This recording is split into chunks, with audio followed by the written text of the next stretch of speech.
Hello. Hello, hello. I've been waiting for this all weekend. I've been waiting for him all weekend. Look at him! Oh my god, the fog has cleared up just in time. Just in time for me to look at him. You see, I couldn't play last time. I had to wait for the fog to finally go away so I could really enjoy him. Let me... Oh my god, that stupid Reaper bar's in the way. Get out of his face! Oh, look at him. He's so pretty. He's so beautiful. Why is he like this? Hey, no, we're right back into where we were before. I can't. Look at him. I don't want to leave this place. I know it's the past, but I don't want to leave. He's here, and he's all okay. And he's probably like, why is this cat running around me? What's wrong with them? It's you. You're what's wrong.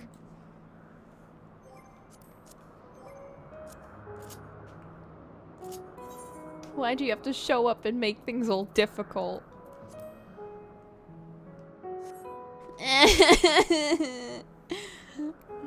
I've been away for him for 2 days. Ah, look at his eyes! Oh my god, okay, that Reaper bar is actually kind of annoying me a bit. Let me just move this down here, and also let's just make it a bit smaller. I mean, like, I don't need it to be that big. I'm gonna be real. It's a bit too big. That's also a bit too big. I don't need that to be so big as well. In his... Oh my god! You can get more followers? Whoa. Incredible. You guys, you heard it here first.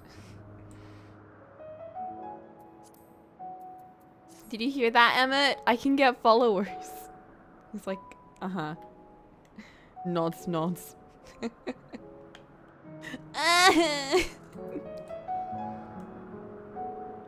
you didn't know, it's rude to stare. Stop. No, he told me not to look at him. What do I do? What can I look at if not him? I guess I'll look at it's not Hythlodius, it's Hythlodeus? Hythlodeus. What was it? Hythlodeus? How do you pronounce his name again?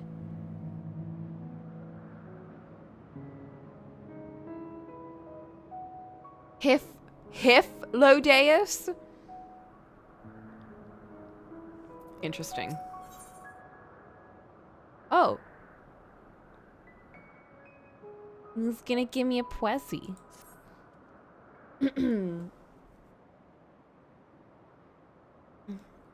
I still haven't thought up any voices for him, except for just like generic speaking voice. Flint, what do you think? Should he get a specific voice, or is he okay with just a generic speaking voice? You heard his voice back during the Zodiac. Oh, I don't care about that. That's not. I will never go off of their actual voices. It's only on rare occasions that I will. Why you think? Do you think Rhine is an actual Southern gal? I hope so, because I think she is. She is to me. They are a bit airy and playful. You're right. I think so too. So you think he's German then? A German-French mix. Of course, yes. Why didn't I think of that? Flint, you're a genius. You're so smart. Now then, our friend Hermes. Aside from overseeing the facility, he also conducts his own research. Chances are he will be at the main observation hub, so let us seek him out there first. Attired as you are, however, you stand out a little too much. Our dear Emmett Selk wishes to keep a low profile for his errand, so... Do you know how to make a robe? The basic concept will do. I can't materialize things. I can stitch. No, in that case, MXL. No. Your whim, your responsibility. You're getting not another thimble of ether out of me. Oh my god. He's being so strict with me. The way he scrimps sometimes, you'd think he wasn't a nigh bottomless font of magic. Very well, I shall make the robe, but perhaps you can assist. Come, let us search for the requisite material. Oh my god, my ears.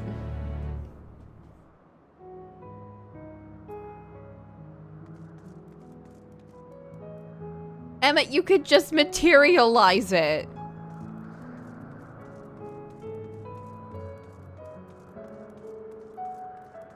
It's so pretty. Look at the sky. Okay, my favorite part is the sky. Look how pretty the sky is.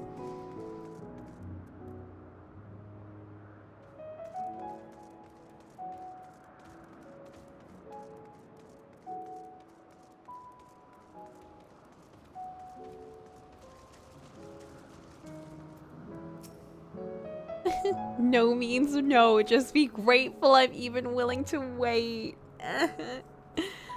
Oh my god, he's so perfect. Yes, these creatures should suffice. What did you get? An etheric rope. I want you to use it to capture, shall we say, 2 petalodi. There are 3 species here, I believe. Any 2 different kinds should serve. Now, I should mention that the strength of the rope is tied, no pun intended, to the strength of its user. As your ether is still thin compared to ours, you'll need to weaken the petalodi first. Good luck! Why am I having to work so hard? They're being so mean.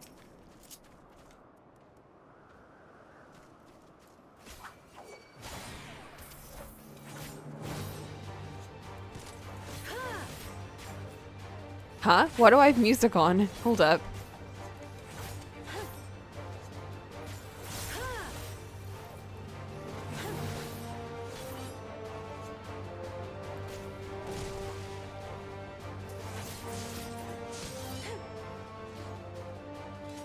Wait, can I bring out my chocobo? Oh, I can. Okay.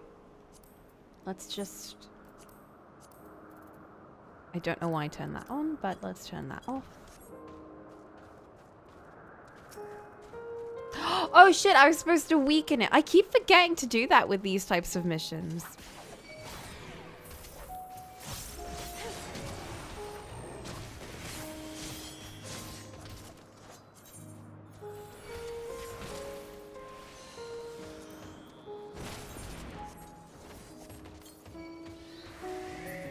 There we go.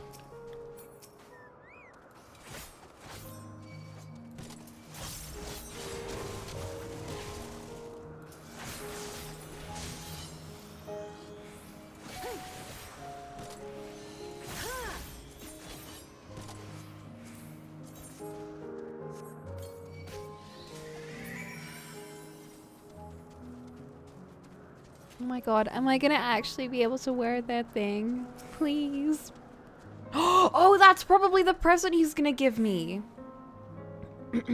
You've caught the petalodi. Come, come, let us see.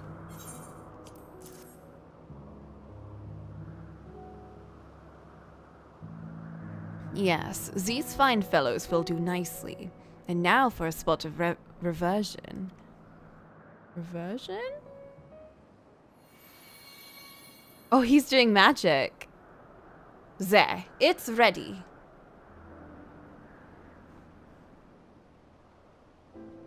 They're doing the thingy. It is nothing fancy, but then we're trying not to stand out. Try it on for size. You turn living beings into clothing just like that.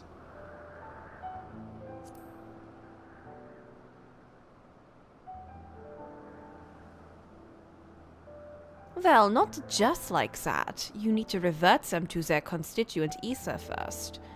Lest you wonder why I asked for 2 species. It is due to the difference in their etheric balance. Blending them allows us to produce garb with superior etheric stability. Well and good to disguise and educate. Educate! But it won't fool anyone who can see it worth a damn. Fair point, but at the very least it should spare you unwanted attention from casual observers. Oh my god. He's so done. Emmett Selk speaks true. Even dressed like us, your unusual in nature will be plain to those who think to look. Should someone question your presence, don't make up excuses, much less try to explain what you actually are. No. Best to simply say you are a familiar. The question is whose? Ah, of course. Azim's. If you say you belong to her, people will give you the benefit of doubt for any and all outlandish behavior. Oh my god, is Azim that crazy? Exploiting our associates' absence. I want to see them! For lack of her presence, absolutely. Were she here, she would have been the first to propose the idea, and you know it.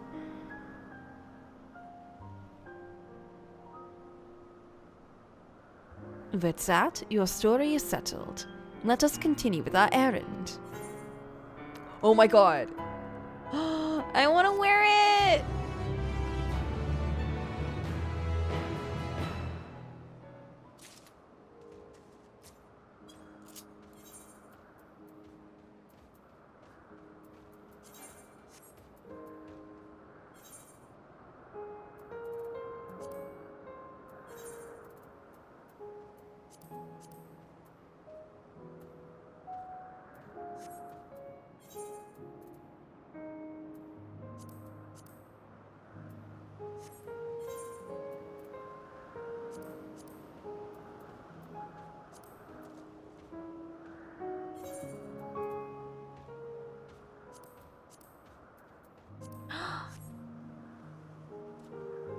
Look at me!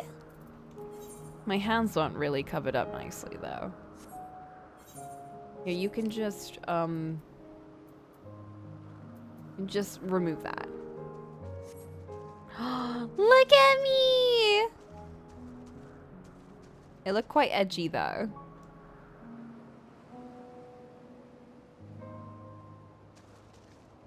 A bat design. Oh, yes!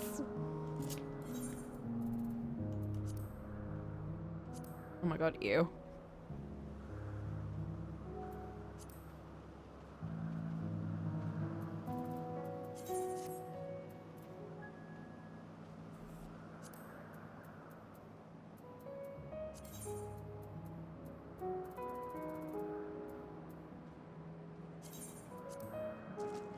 Okay, let's glam it. I have, like, limitless glams anyway.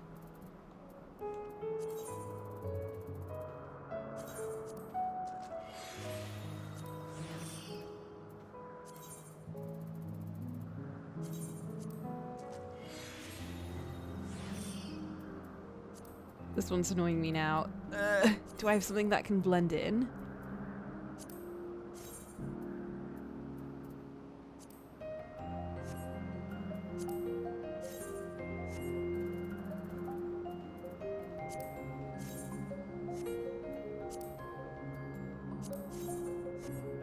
Oh my god, ew.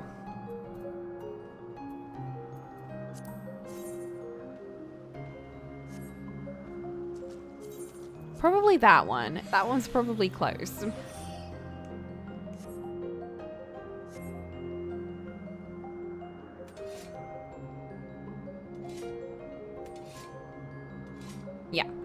And I will go,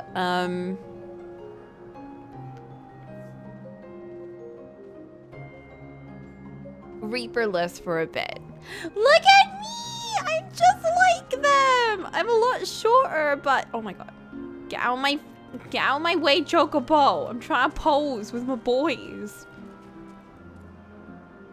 Eee! What? Hello?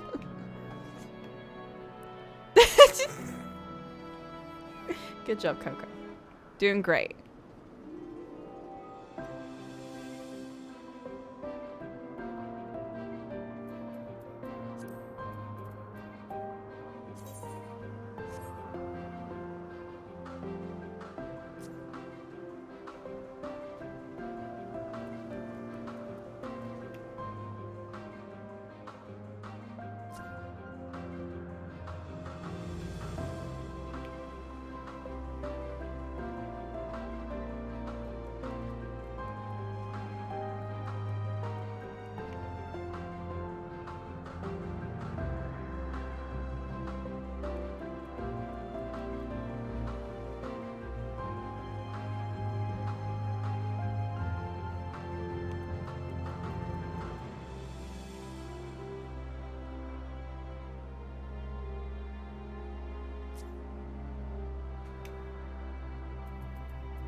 Oh my god.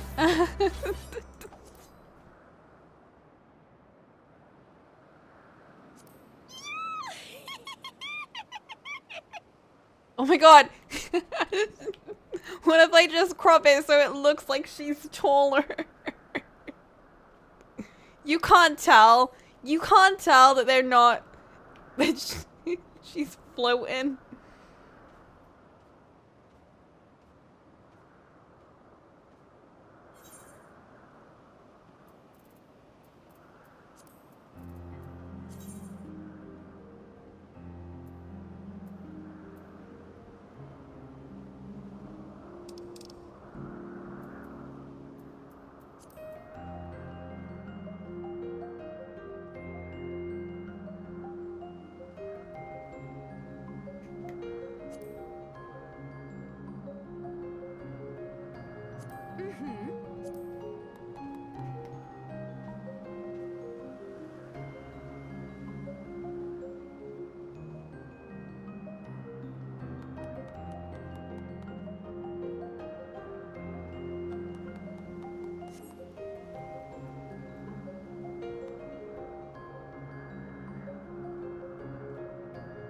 What a great team! Ah, I'm taking pictures.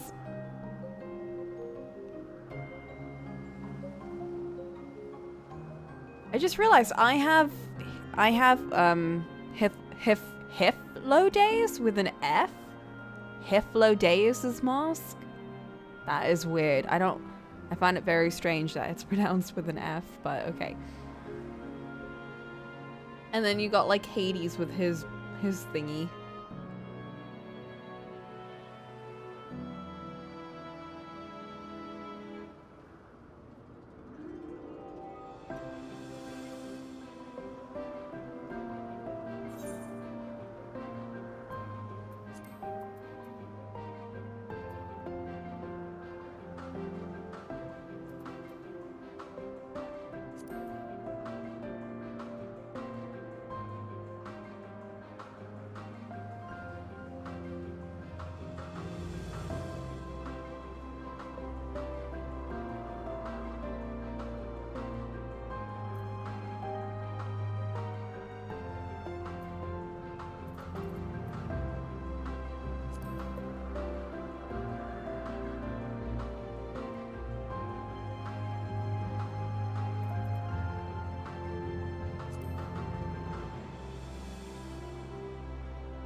He did get mentioned, and I was very confused by the oh my god. Too dark. I was very confused by his voice.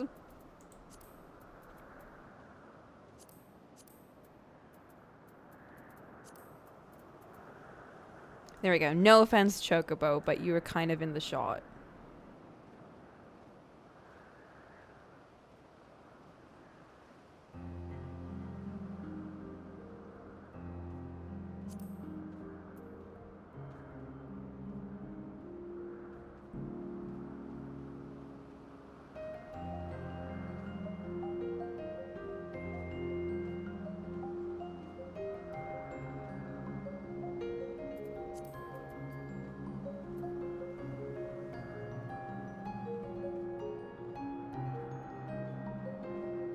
You're making this very hard, Hades. Your hand is right in my face.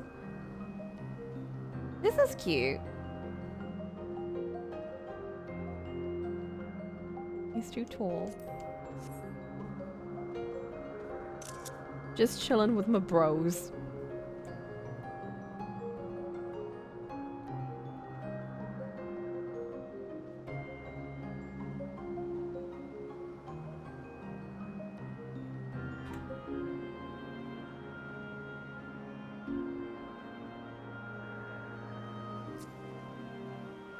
I like it too.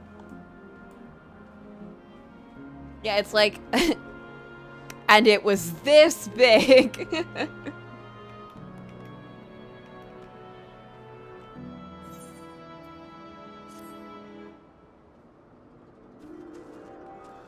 She absolutely does. Fist bump. Okay, what's up?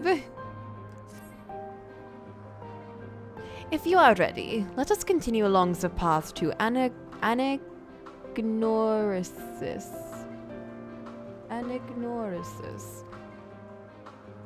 The place serves as an observation hub and residence to both.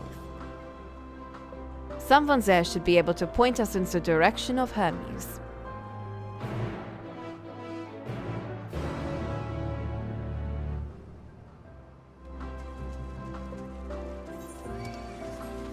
Oh no.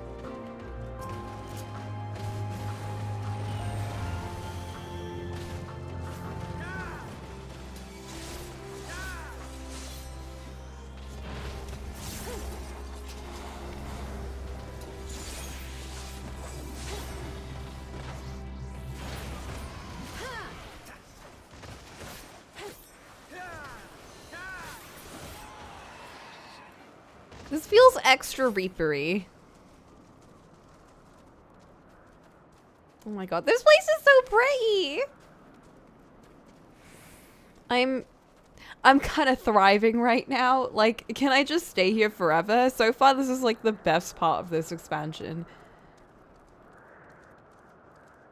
Oh my god. Oh, that's so weird. I'm away from like my 2 children and I'm happy. I mean, I'm not happy that I'm away from them, but like, I'm away from them, but I still feel happy. What is this? Because anytime they separate me from like Alphino or Alize, I'm like, okay, but when can I get back to them? Like, this is cool. Yeah, you bunnies are great, or you fairies are chill, but like, when can I go back to Earth and be with my children? Or, you know, bring them up. That's cool too. Look. But like right now I'm like, I know I abandoned my children. Listen, I did say that the one, okay, so canonically speaking, Coco does not love anyone. Not in like a she's so cold and dead, and no, in like a romantically speaking, and like to most of the extents except for like familial wise, Coco does not like, she does not love anyone. And she does not like, I would say even friendship-wise, she does not attach as much as other people. It is mostly in making someone her family that she starts to really love them. In terms of like her children, or like little siblings, or like whatever. Or adopting people. But The closest she's ever been to... Yeah. She mirrors people's emotions. She doesn't really... I'm not gonna say she doesn't show her own, but it's more like her emotions get welled up by other people. So, to an extent, it can be very difficult for her to tell what her own feelings are and what other people's are. And it makes it a bit hard for her to make friends or, like, you know, understand what, like, love is. Oh my god, I love talking lore. Lore is so fun. I know, it's very sad.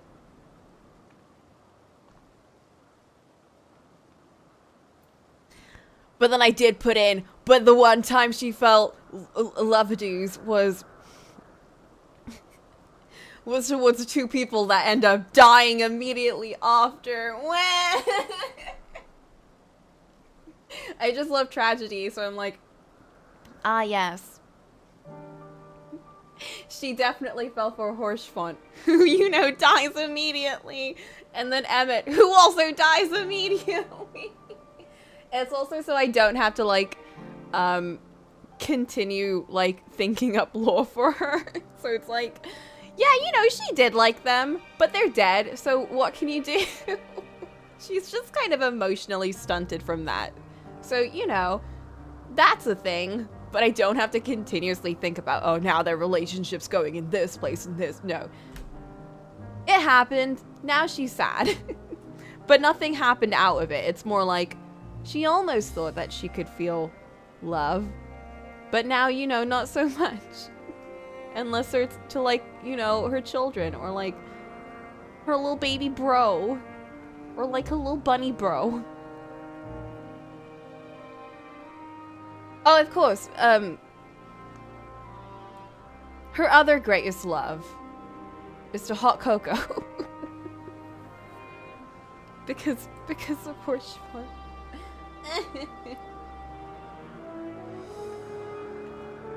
But yeah, that was a very long-winded way of saying, if she were to ever abandon her children, it would most likely be for Emmett. But like, no, she wouldn't. No, this isn't her abandoning them. She would never. She just wants to, you know,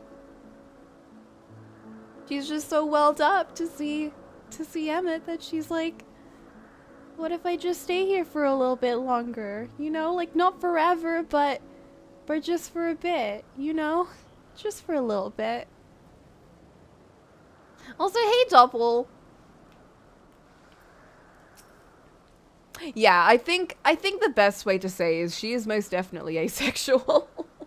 I've said this like a billion times, but the thought of Coco, my character, being sexually active, like, freaks me out.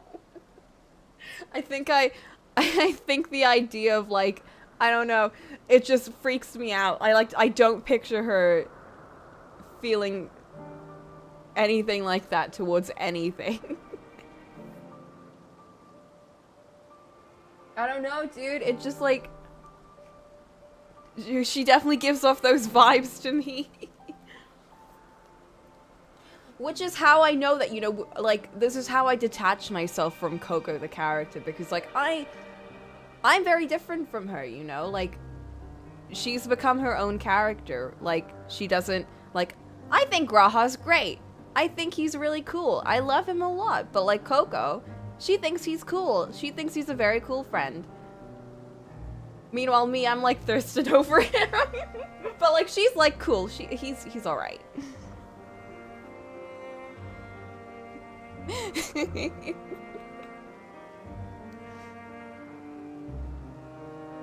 Oh, I do miss Graha. It's fine. We'll see him again. It's Emmett time now. It's been so long. I haven't seen him since Shadowbringers, and now I'm just, like, rambling all over again. Like, I never got to ramble about Emmett back then because I wasn't free. I wasn't unhinged back then. Now I am unhinged, and I'm allowed to ramble. Back then, oh my god, I forgot his name, and I'll never live that down. I will never do that again. That was the real tragedy of Shadowbringers.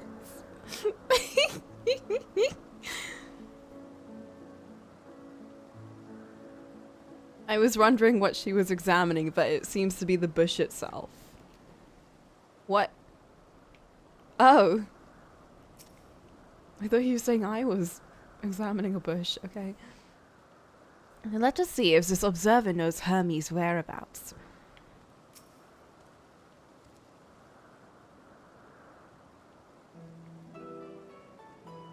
Yeah, can I help you? We wish to speak with Chief Hermes. Do you know where we might find him?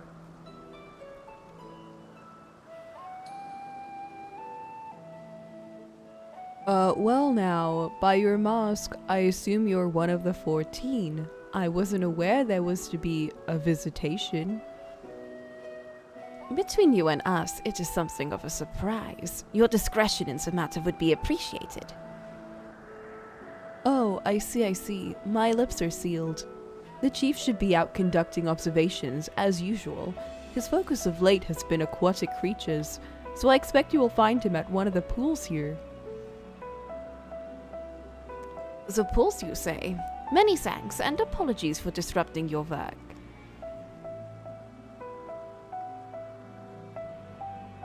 I say, Hythlodius. While I've never met Hermes, you know him well, do you not? That being the case, couldn't you simply find him by his ether? Aye, that I could.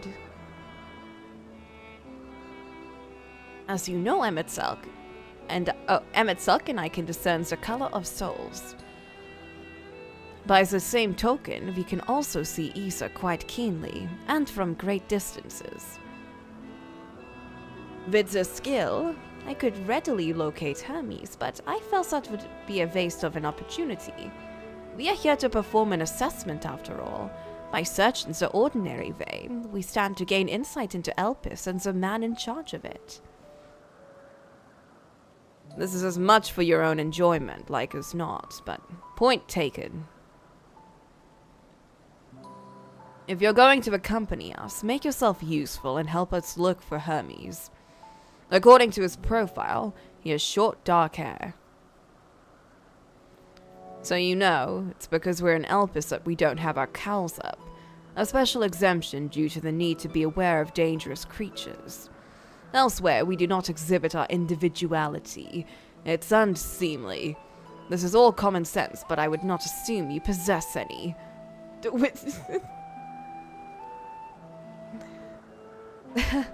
It is a rare treat indeed to be able to search for someone by their appearance, and I thank you for humoring me. Come, let us find our man. Yeah! This one! I was wondering why they were allowed to take off their hoods. I'm gonna run around then, because I'm allowed to. It's so pretty!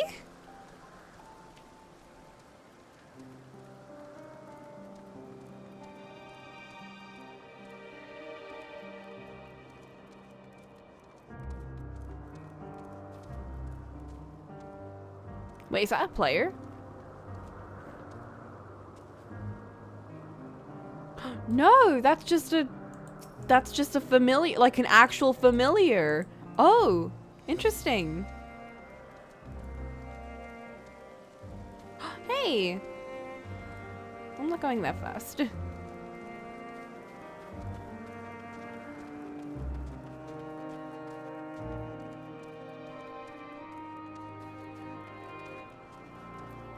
Paramonos.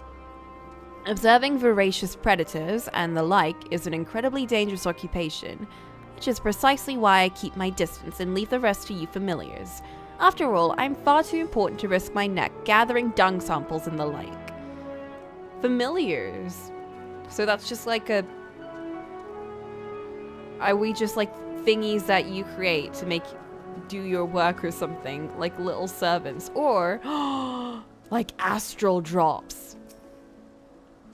That's for you witch fans. For a familiar, you appear quite inquisitive. Perhaps you were created to learn. Well, if there's anything you wish to know, I would be glad to explain. You didn't give me any options.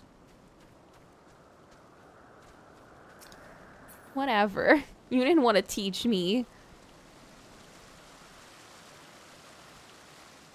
Temperament appears to be somewhat more stable, to be sure. I say we let it loose for a bit, see how it behaves.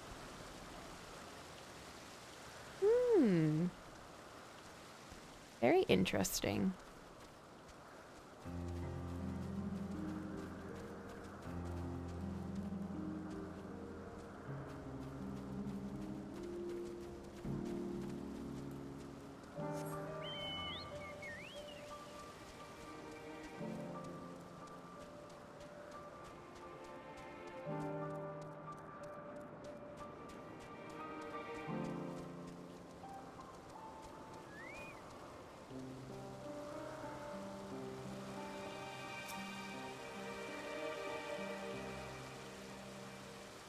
Hehe, they have such funny faces.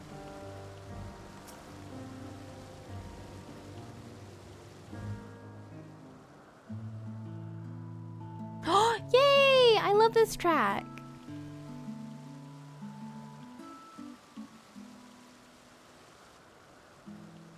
Oh, whoa. Huh. You are... Is this Fan Daniel before he was Fan Daniel? Oh my god. Hello. Oh. Look, it's Melia. Different. You're different too. You and me. We're alike. Friends. I want to be... You okay? Wait. Please. Wait. Are you okay? Greetings and salutations. Can you hear me? Oh, does she not speak normally? Do not be alarmed. I mean you no harm. I wish only to hear your words, share your feelings, and know your thoughts. May Oh my we god. please be friends? I love her design. May we please be friends? But she talks a bit like a horror protagonist or a horror character from like a PS2 horror game. You know what I mean? Hythlodaeus. It's been a while. Hythlodaeus. Too long, I think. Too long indeed for close collaborators. On this blessed occasion, I bring not only myself, but others who long to speak with you. Oh my god, look at their eyes. Show me your eyes. Look at Emmett. You are of the convocation. Emmett Selk at your service. Do I have the honor of addressing Hermes, Chief Overseer of Elpis? You do. You have traveled far for it. Given your facility's purpose, its remote location is something of a necessity. Would that I didn't have to rely upon a guide. Oh, you wound me. Have I not ever been an attentive and helpful friend? Bruh. But moving along to more agreeable company, this one we chance to...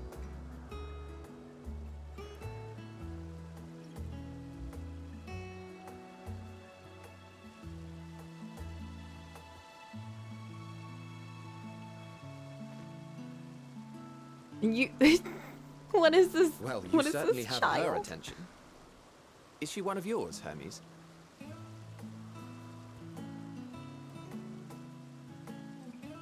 Her name is Meteon. It means shooting star.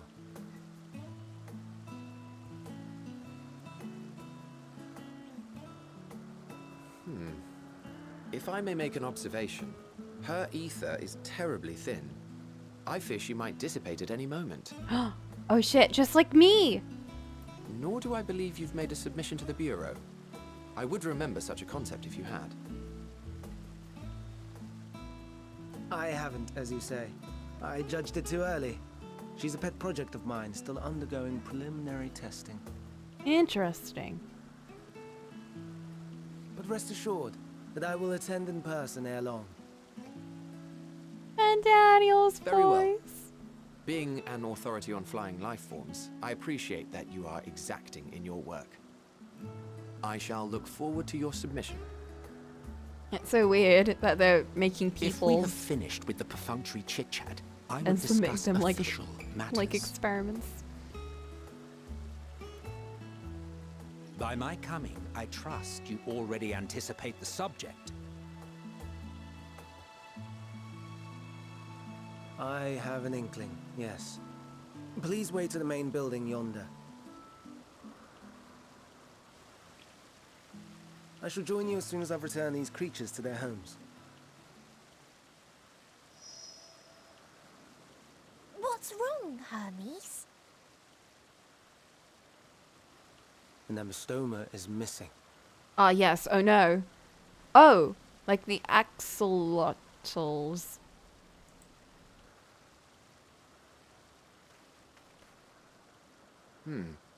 I may have found it. A creature with the self-same ether as those there, nestled in the boughs of a tree outside the grounds.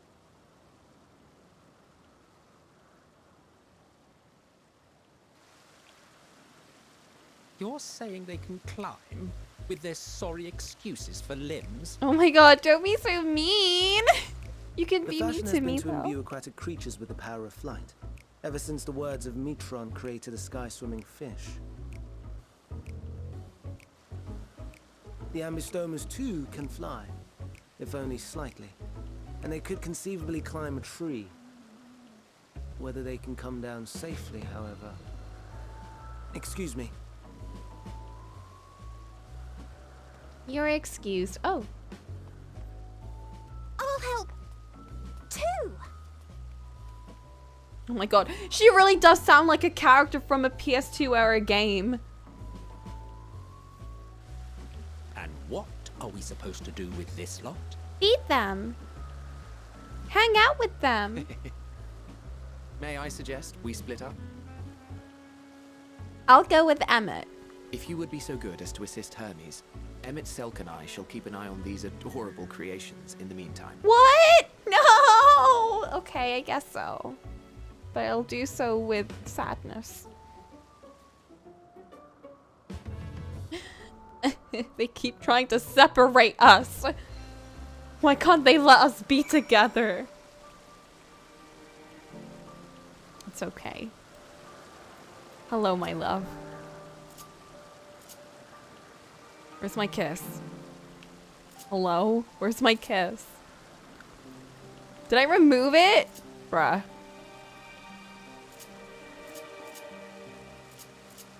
I've made an error. One sec.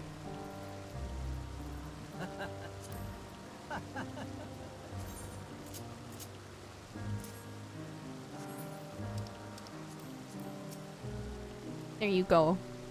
Farewell, my love. The tenet of the words of Metron is to create aquatic life both unique and beneficial. Aquatic. What would possess them to put this creature in the sky? And is it even aquatic to begin with?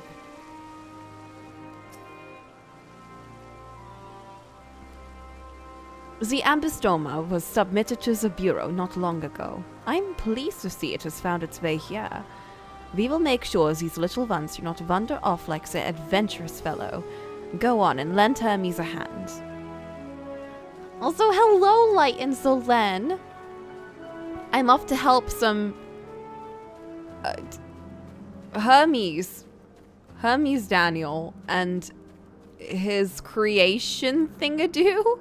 Creation child? I mean, I won't judge. I've adopted weirder things.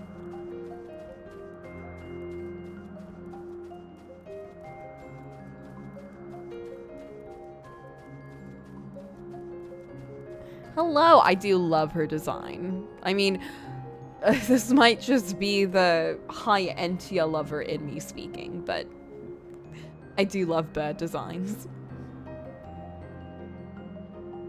Hermes, are you alright?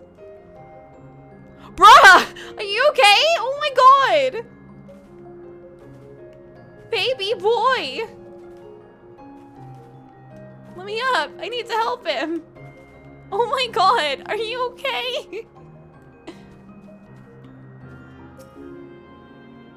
It seems Hermes and Meteon have found their quarry, a creature known in this age as Ambystoma. Yet though it has been safely extricated from the tree, Hermes appears to have found himself in quite the predicament. The Ambystoma. Hermes saw it high up the tree. He climbed up to get it, but it jumped on him and he slipped. Do you need a hand?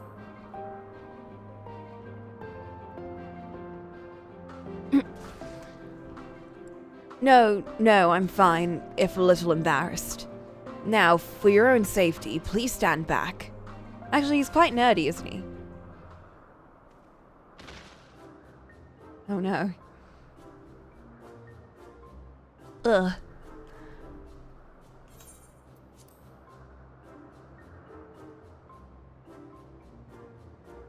Hermes, are you alright?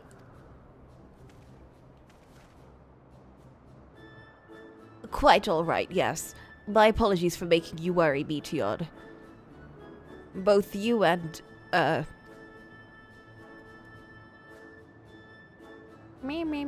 Do the Kent voice, coward? I don't know how you do the Kent voice! Solen, maybe you should do the Kent voice. Maybe you should come in here and do it for me. Eek you. Eek you. Cocolamoco, you are called. An intriguing name, somehow reminiscent of a new creation. Thank you for coming after me.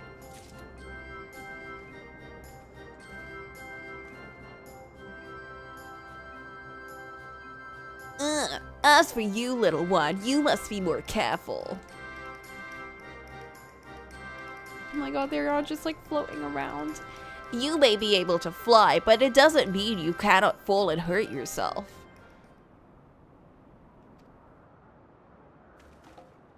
Oh no! I'd forgotten all about its fellows! Don't worry, we got it taken care of. This guy seems like a bit of a mess. I kinda love it. Truly, what a relief. I must thank Emmett Selk and Hithlodeus. Would I return to them? But first, with the distractions out of the way. As Chief Overseer of Elpis, permit me to welcome you to our facility. I hope you will enjoy your time here.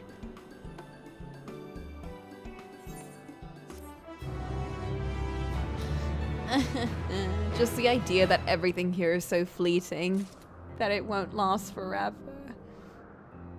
The Ambystoma stares at you unflinchingly, as if regarding something novel. Regarding it in turn, you notice that it appears to be floating, if ever so slightly.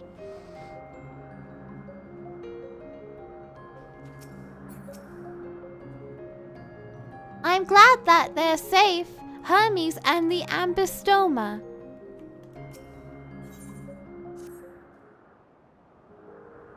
Well, we mustn't keep the others waiting. Let us return to Anagnorisis. Boo. Like, she's got a banger of a design. I'm just saying, like, I think it might be how color coordinated it is, too. And the feathers. Okay, it's the feathers. It's the feathers on the hair. I love the feathers on the hair. I want more feathers.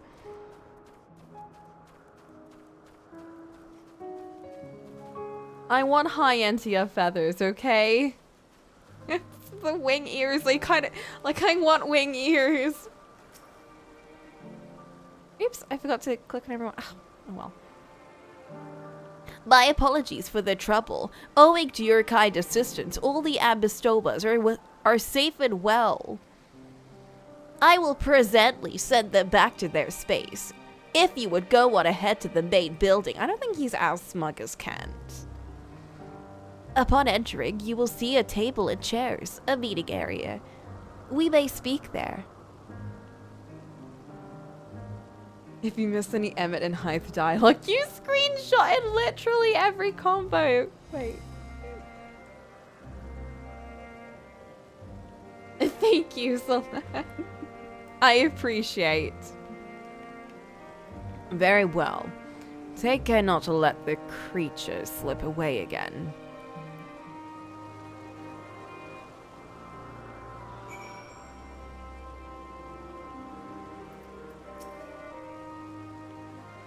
Some creatures stay outside, others stay at Catissus. like the ambistomas. Will you be attending as well? If so, you should join the others at the building. And maybe I'll see myself. Maybe. That'd be dope. Where? This place is so pink. Or maybe it's just my filter. Hold up.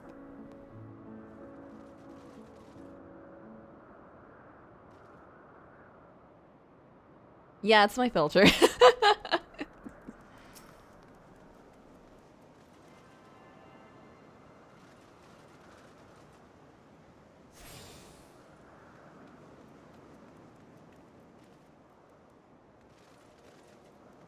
I'm just gonna talk to everyone. Okay. My role here, I specialize in observation of flora. Some of the larger species, such as trees and so forth, continue to grow over the course of many centuries, which requires a great deal of patience on my part. Thankfully, I'm quite content to spend my days in these idyllic surrounds. I know, we're tuned to the past. Strange, huh?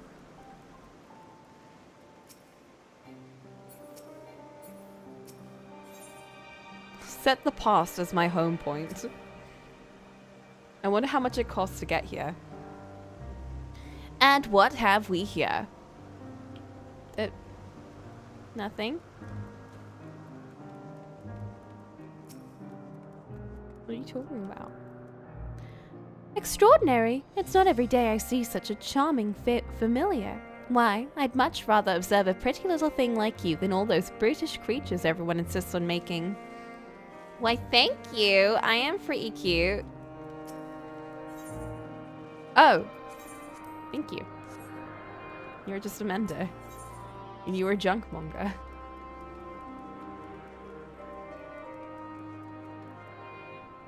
You overexert yourself and your health will suffer for it. Rest, I beg you. And also shave that beard. It looks really bad. No offense. A bit of offense. Oh, we already talked to them. Does the junk monger have weapons? Good question.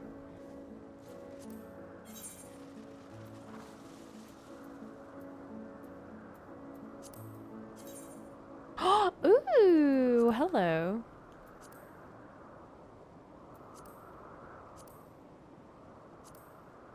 Huh.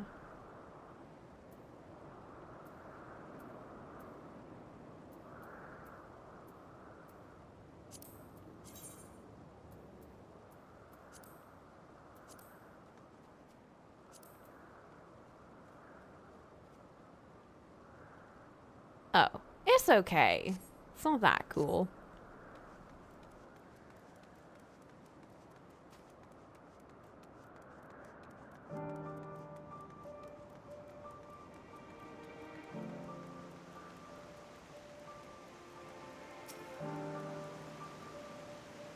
I know, it is very strange. I've decided to open a shop to keep my little creation fed.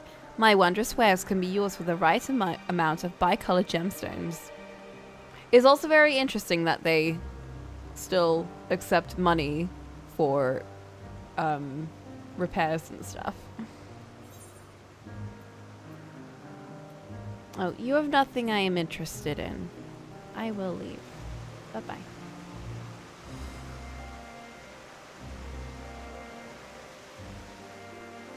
I wonder, so the way they talk about how they exchange the ether of one creature for the ether of something else, it's very... It reminds me a lot of alchemy. But it seems like they do have things that they can't, just like magic. Or maybe they can, but they choose to just kind of leave things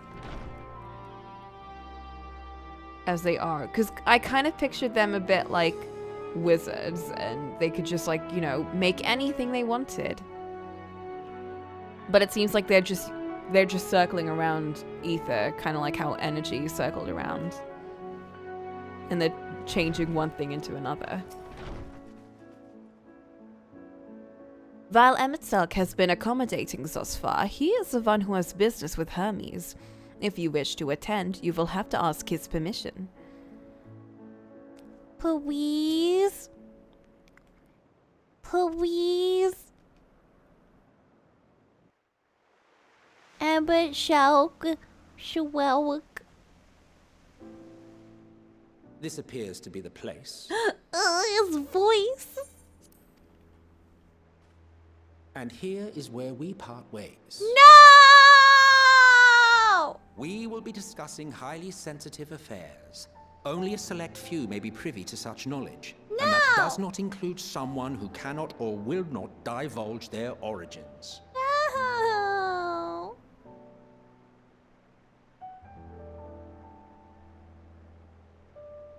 What? Will I have to remove you by force? Oh, you could try.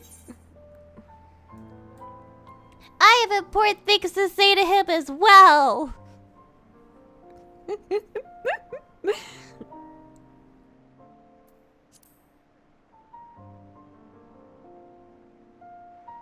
Yes, I'm sure your business with Hermes is quite pressing. You may speak with him to your heart's content after ours is concluded. Where? Where? I do not object to her attendance. Oh, thanks. Hermes, this is highly irregular. Perhaps. But I believe she can be trusted. Meteion would not have taken to her so quickly otherwise. Moreover, the presence of a third party may help me to maintain composure.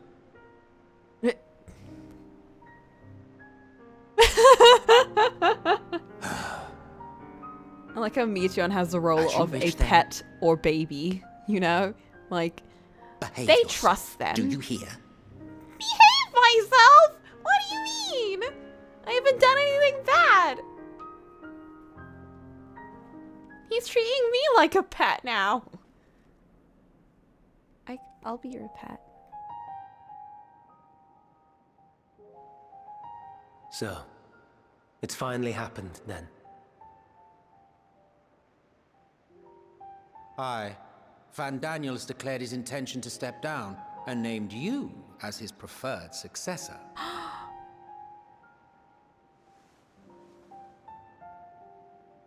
In recognition of your knowledge and your works, the Convocation is giving the recommendation due consideration. As one who does not know you personally, I am to use my impartial eye to take your measure. And above all else, to ascertain your disposition towards the invitation.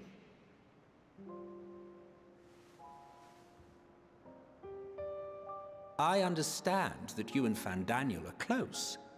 He himself was once chief overseer of Elpis after all. I should not be surprised if you knew before anyone else that he wished to relinquish his office. I did. He told me that when he fulfilled his purpose, he wished to pass the torch to me. A torch you seem none too pleased to accept. Are you so averse to serving on the Convocation? No, it's not that. For a humble researcher like myself to even be considered is an honor beyond words. No. What troubles me, what I struggle to come to terms with, is the very fact that Fandaniel is stepping down. Does this not mean that he will return to the star?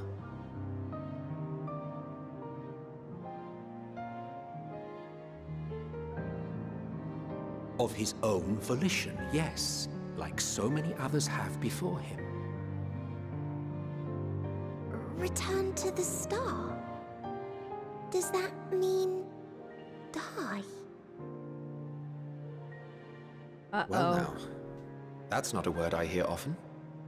Is that what you say here in Elpis? Uh-oh. Are you teaching her this so early? Mankind is the life of Aetheris. Each of us, a drop of blood flowing through its veins, bearing sustenance. In our finite time upon it, 'tis our duty to make it a better place, that all who call it home, now and in future, may abide in happiness. To that end, we have dedicated ourselves to the pursuit of enlightened creation.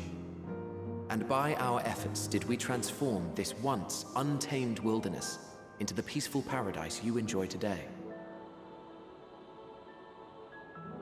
To return to the star whence we came is a privilege afforded to we who have so loved and nurtured it. A choice embraced by those who have lived their lives to the fullest, in service to our world. And when they depart upon this journey, it is beautiful, always. The 14 are no exception. 'Tis believed no occasion is more felicitous than the fulfillment of one's duty. Interesting. Our office becomes our lives, and to retire is to return, or so the majority of us hold. Some few have elected to eschew custom.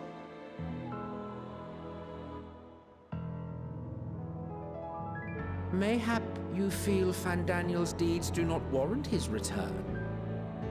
Yet you should know his accomplishments as well as any.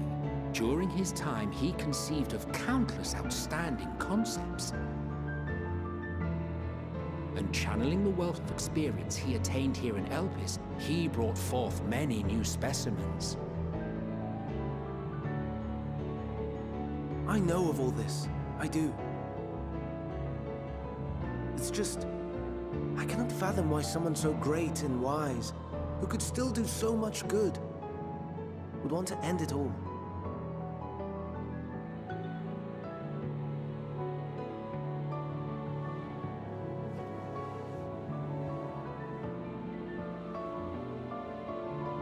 Oh no, her ears are drooping. Oh no. I've made her upset. You have. Forgive me. I know I requested your presence. Might I trouble you to take Meteon outside? A change of scenery would do her good.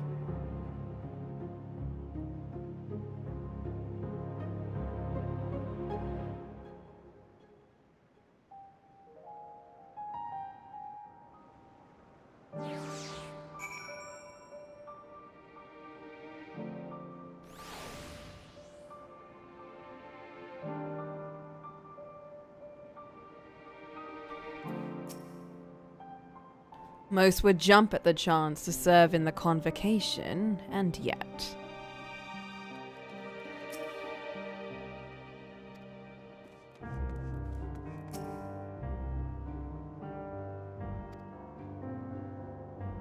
I don't know, man. This whole convocation thing sounds very sus. I'm a bit with Hermes. I'm sorry, Coco. I didn't mean... A walk. Perhaps we can go for a walk.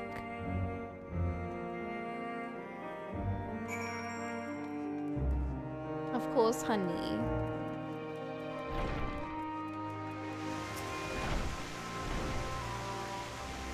Oh god, I need to lower the... volume. I put it very high for the dialogue bits.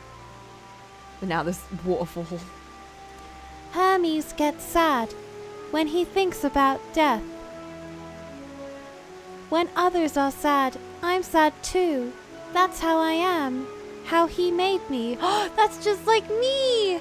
We just talked about that! But don't worry, I'm fine now. So, why did you come here? You want to learn about Elpis and Hermes? Ooh, teach you? I can teach you. We could take turns. I tell you something, then you tell me something. Sounds like fun. Sounds like fun. It will be. It will be. Where to start? Oh, yes. Let's talk to Memnon. He should be near the Aetheryte. I'm not good at explaining, but Memnon is, so I'll have him explain instead. Meteon is now accompanying you. Keep her at your side in order to proceed with the quest objectives. Hell yeah. Let's go. Oh my god, would it be so cute if she was like flapping her little ear wings and flying above? Oh no, that's actually cute too. I call this babysitting time. You see, you leave one child and you're left with another. This is just the Coco life. It's fine. I have little Alfie Minium with me. Ah, the Aetheryte. Anyone can use it to teleport anywhere. Well, maybe not anywhere. Not to the ground or other isles. For that, you need teleporters. Oh, and permission. Memnon?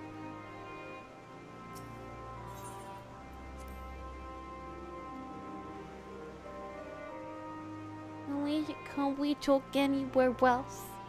Or is it just that? It's just that.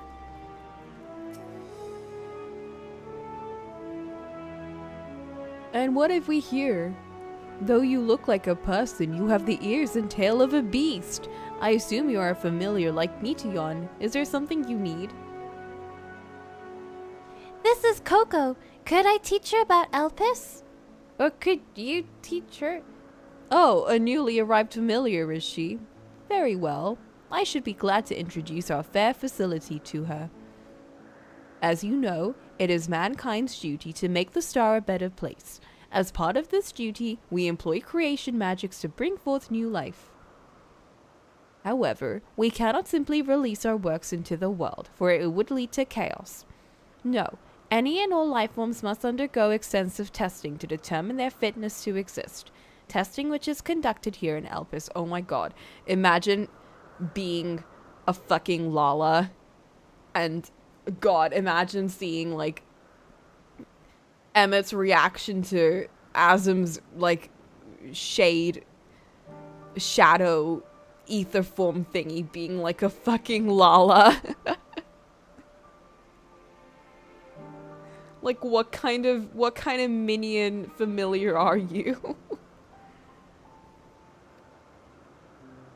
Every candidate is subjected to rigorous study in which we identify their properties, surmise what habitats might be suitable, and speculate as to the effects that they may have on the environment and other species. Should it be judged a beneficial addition to the star, it will be allowed to take its place in the world. The two of you too were created with the hope of making the star a better place, so heed your masters well and be good, do you hear? We will, Memnon, we will. Thanks for the lesson. You had a turn, now I get a turn. Where did you come from? From a place far, far away. From the Crystarium, I guess. Am I allowed to say that? It's probably fine. Crystarium? I've never heard of it. But this place is important to you. I can feel it. Oh, my power! I haven't told you about it. A creation. Let's find a creation. One not being watched. Then I'll explain my power. Of course.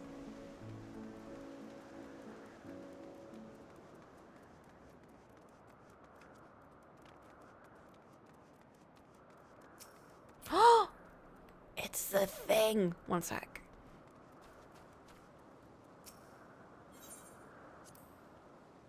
Spriggans?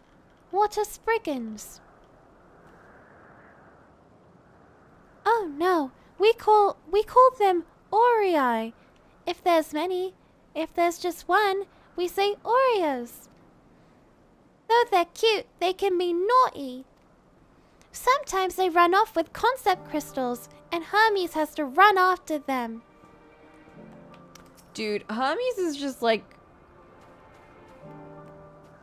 Hermes is like living a funky little life here, isn't he? He's just like dangling off of trees looking for like his little thingies flying around. Like running after Spriggans. Like, he's living his own dandy little life. And then they bring him over to the convocation and then his life probably goes to shit after that. With their weird cult.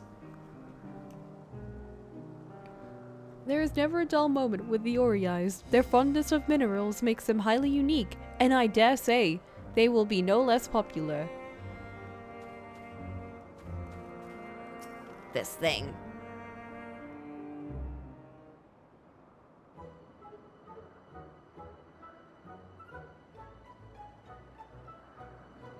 Oh! This creation is perfect! But I don't remember seeing it before. Perhaps it's new.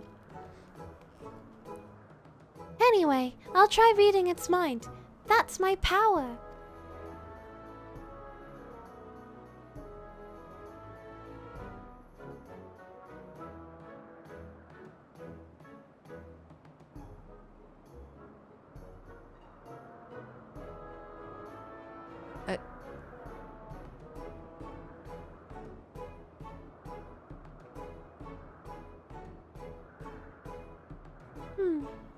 I can't read it.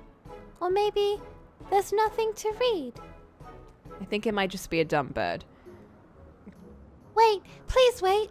I'll try again, with you this time. Don't read my mind.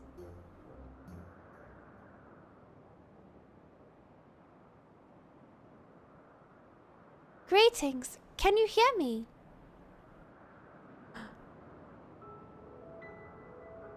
This is my power. I can read the emotions of those around me and project my emotions to others in return. I am not actually speaking to you in your mind.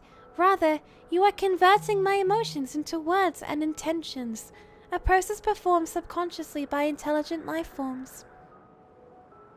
This ability is vital to my mission, for it allows me to interact with intelligent beings, even should they communicate via unknown languages or other nonverbal means. As a consequence, I am clumsy at speaking. Just like... Yet though I struggle to express myself in this fashion, Hermes wants me to speak as much as possible, for everyone has thoughts and feelings that they may wish to hide. I harbor an affection for you, one that is difficult to define. Aside from the fact that you share common traits with us, your thoughts are complex, prismatic. They draw me in and leave me wanting to know more. Out of respect for your privacy, I will refrain from using my power when speaking with you. Nevertheless, I want you to know that I wish to be your friend.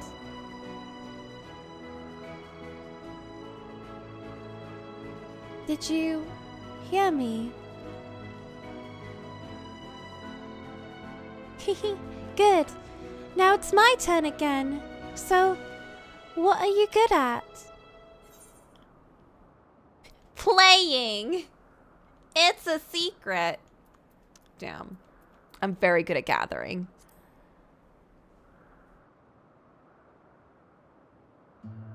Ooh, gathering? I like gathering too. What do you gather? Where do you go? How do you get there? Do you fly too?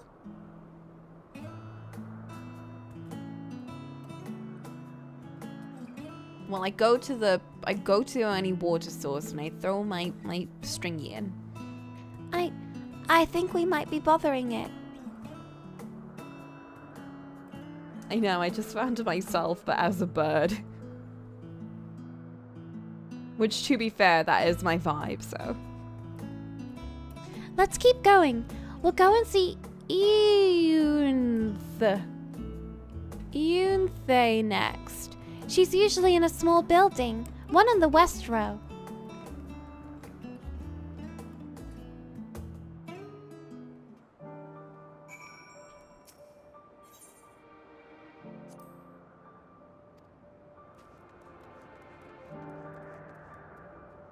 I'm like super vibing right now.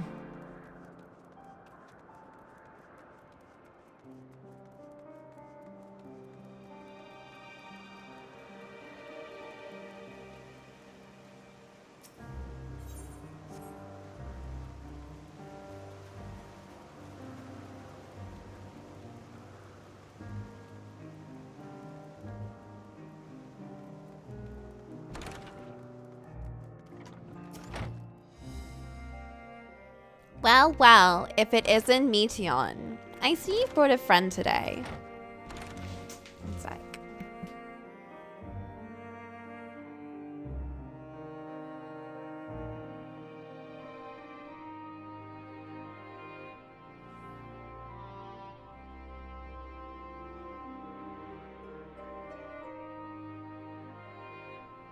Greetings, Eunth.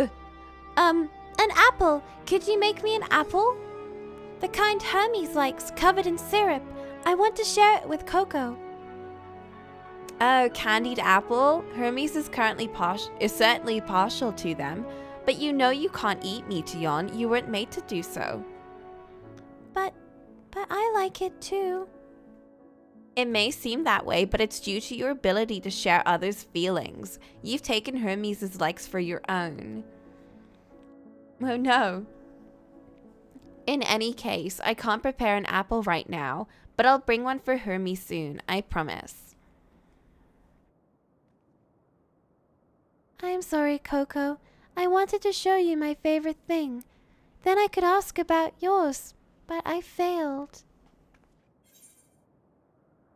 I'll tell you what I like.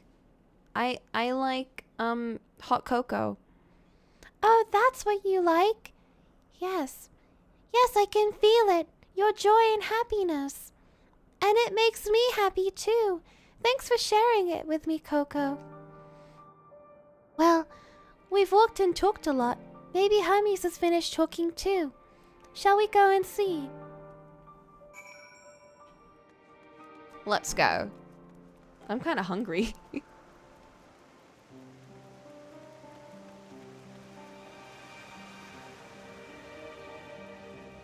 Well, let's talk about eating and shit.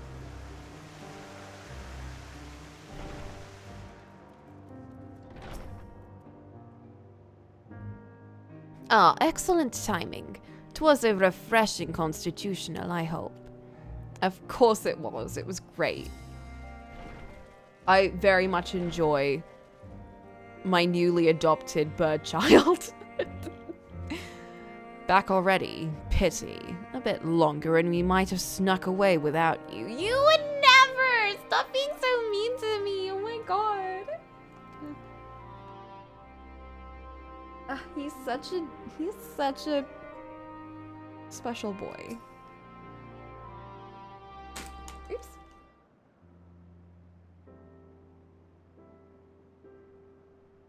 There you are. I can see the fresh air has done Meteon good. Coco wanted to learn about you and Elpis, so I taught her. About this place, about my power, about your favorite food. I'm not sure if that last one will be of any use. But I do appreciate your keeping Meteon company. While you were away, I finished speaking with our guests.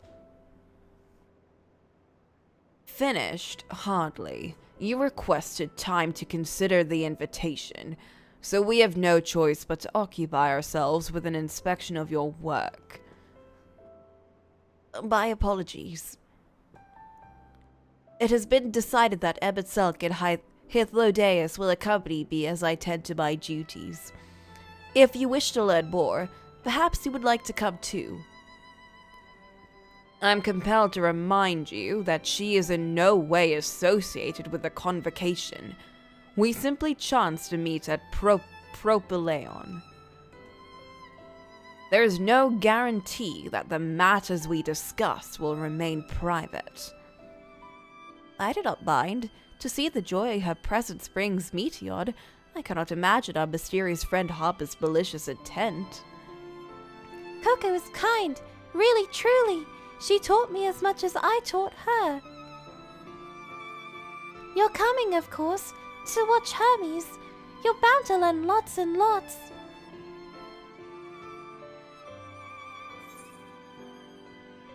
It seems we have been adopted instead.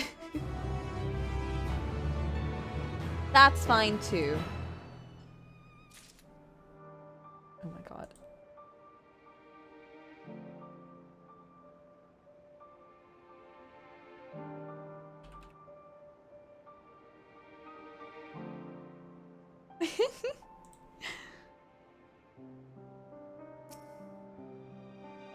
It is held that all civil organizations should conduct their affairs with total transparency, and the convocation is no exception. But that doesn't mean we are obliged to show our work to unknown entities such as you. Consider yourselves privileged and behave accordingly. He still doesn't trust me. So I see new creations on a daily basis. Here's a look at them with a different eye. It will be interesting to observe Hermes at work. This time we all get to go for a walk. Isn't it exciting? It is. I'm so excited.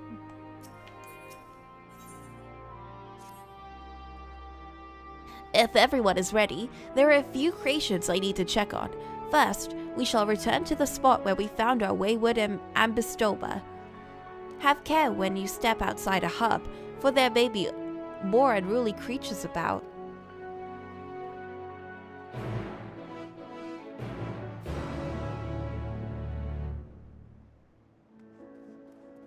Oh shit. No, there are quests over here! No! I need to do them all. I must. Once I can fly. Once I can fly, I'm gonna do everything. Can I fly here? Is this a flying place? I don't even know. I guess we'll find out.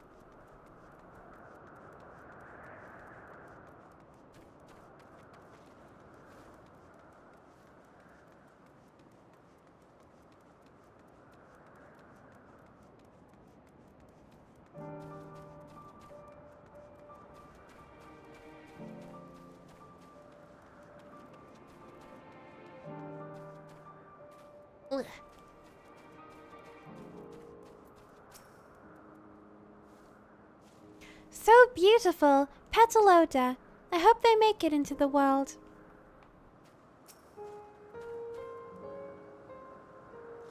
All vim and vigor now.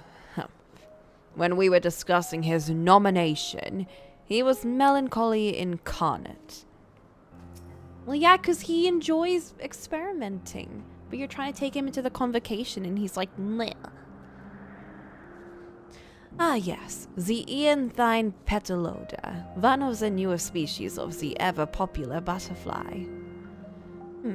You're still bothered about your robe. Don't be. There's a few specimens we repurpose won't be missed. That's an interesting way of looking at it. This here is a new species of petaloda we recently set loose.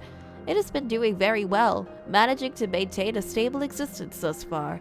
If it can see its observation period to the end without issue, we shall release it unto the world. Tell me, do you know the difference between living beings and arcane entities? No. In the presence of a soul, yet the soul It is the presence of a soul, yet the soul isn't something you could choose to have at will. Oh my god, I just realized. Sorry, but I just realized we've been talking about emotion powers and emotion flowers, and we just got an emotion detecting bird creature thing. Okay, back to what we're talking about. No, it manifests only in those beings whose forms adhere to the laws of creation, that can endure on their own. I kind of got a bit too narcissistic there, thinking, oh, they're just like me. I'm just like them. As far as anyone can see. And I kind of forgot about the plot of the game. Beings that do not fulfill this requirement, such as those spontaneously born of magic or natural phenomena, do not have souls. No matter how much it might resemble flora or fauna, if it lacks a soul, then it is considered an arcane entity. Oh, that makes sense. So you see, it is not for mankind to decide what is living. That domain lies beyond our manipulation, and it is hubris to assume otherwise. But come, let us head to the nearby beacon. I have received a report that arcane entities have gathered there. So why did Metron try to examine the heads of these creatures if they're not real? Unless some of them are real. Or not real, but aren't arcane entities.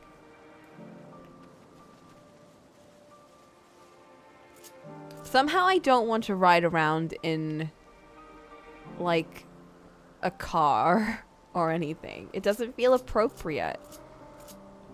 Oh, I'm really hungry. There, that's more appropriate.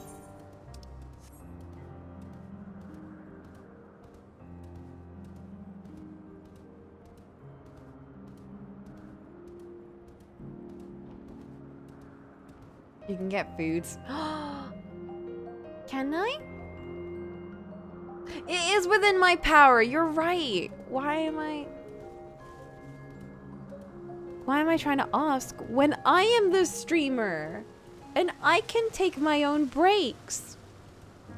It's you who should be asking me if you're allowed to take a break.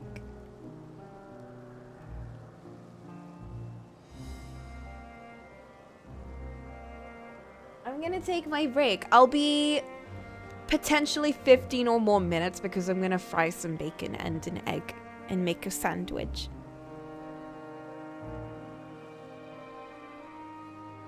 Let's find a nice spot. This seems nice. This seems like a pretty spot. You know what? I'm gonna hang out with these guys. Like, hey, what's up?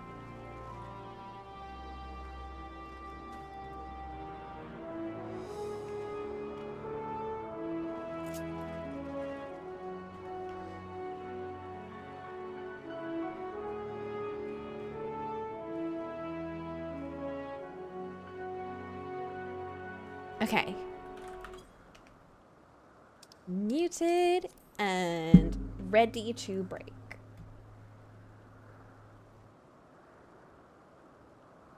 Yeah, and I appreciate that, Flint. It's good to take regular breaks.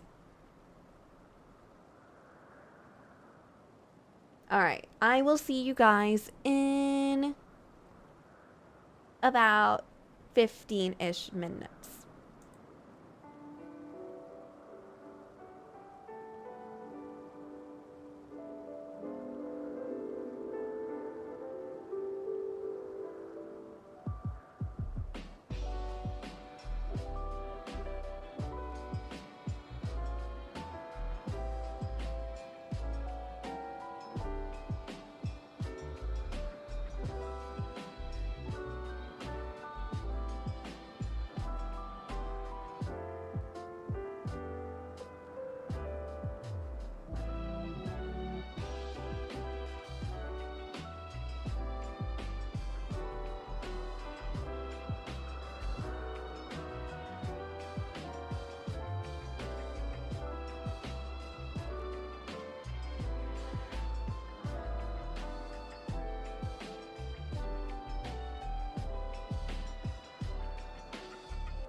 Hello, hello.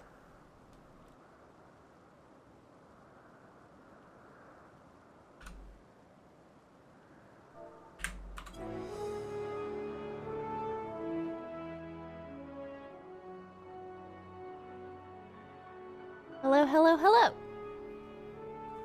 I Have my bacon and eggs. I'm very happy. I'm hoping there will be a nice voiced cutscene for me to consume it too.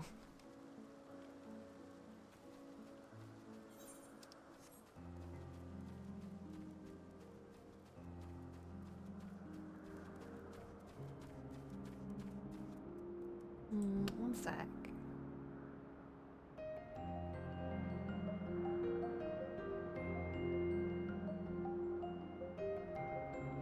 Okay. I'm just in the background adjusting volumes as usual, getting everything all sorted. Ooh, what's that? Ew!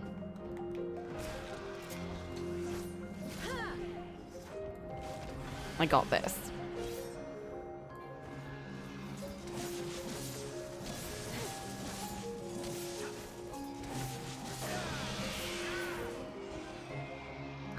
I love being cool. I feel so weird looking like this though. Wait, I have like the Ashian eyes now. You know, they're weird clockworky eyes. Now I'm cool. Now I'm not cool. Now I'm a cat.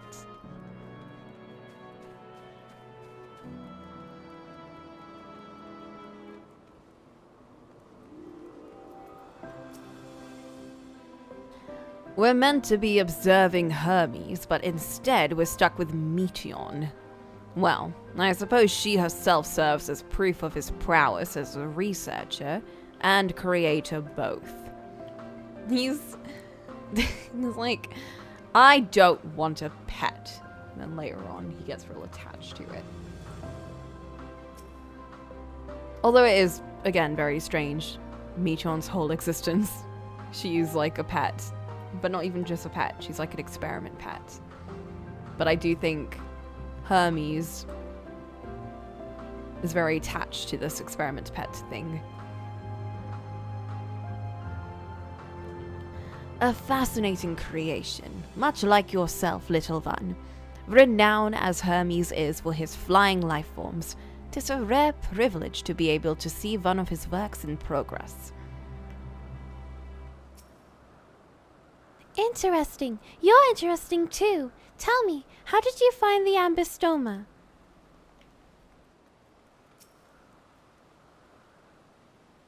Ah, yes, lightning pneuma, just as the report said, all these things. Although we call this structure a beacon due to its form, it's in fact a magical device. By manipulating the balance of elements, it keeps the isle airborne and maintains the climate thereupon. In the course of its operation, it often sees an internal shift towards a given element. Right now, the element is lightning. Well, hey, thanks for sticking around. Sail looks That's weird. Why didn't that show up in the chat? Why did that only show up in the thing? Oh, thanks for sticking around, Coffee Light, as well. Hello, hello. Which draws the pneuma here to replenish their ether. Oh, so they're called pneuma. Interesting. It appears Meteion is busy. She's chatting. Well, hello as well, XX Nox. Would you care to assist me in her stead? By the way, I don't know if anyone here knows, but we're in Endwalker right now, and we're very deep in Endwalker, so before I turn my screen around, please leave if you have not played Endwalker. Please leave right now if you have not played Endwalker and do not want spoilies. Because when I turn around, there will be big spoilies. Okay, cool. I have given you warning. I will count down 10 seconds. 10, 9, 8, 7, 6, 5, 4, 3, 2, 1, and we are spoiling now. Please leave. Please leave. Right now. Bye. There will be many other days where we can do non-Endwalker streams and stuff. Which will mostly be art, probably. Or AI Somnium, which will also be big spoils. So you have to also leave for that as well. You're only safe for art. But leave now. Leave, leave, leave. Okay. Now we can continue.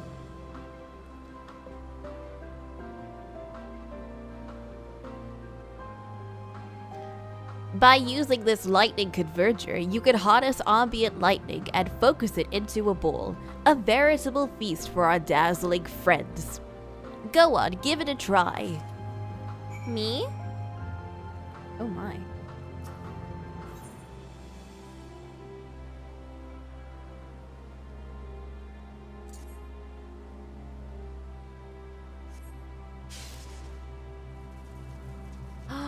I did the thing!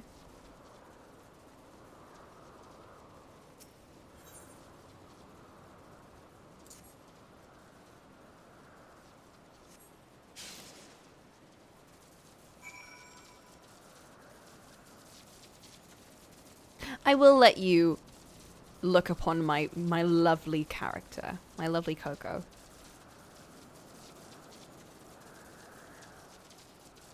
Cool.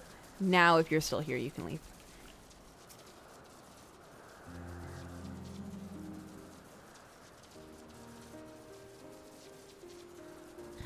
Perfectly done, Coco. Look.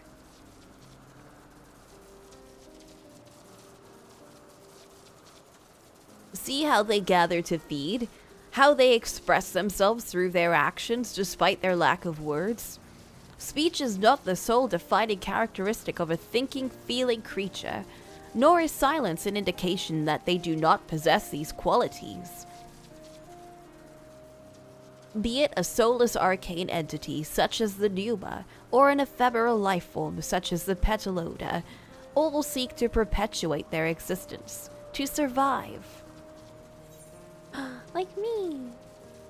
Oh, interesting. Is Meteon a living being?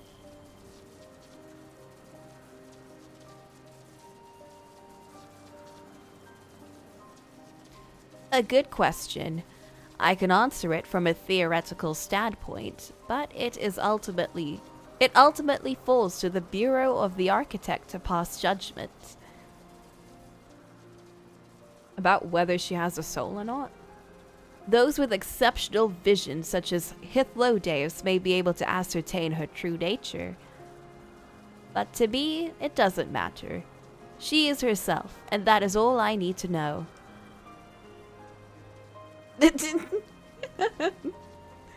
Oh, you finished already? I'm sorry, I was in the way. Not to worry, my dear. They've missed nothing of note, and we still have plenty of work for them to observe. Next, we will head east to the Morning Dew. I need to speak with some observers there.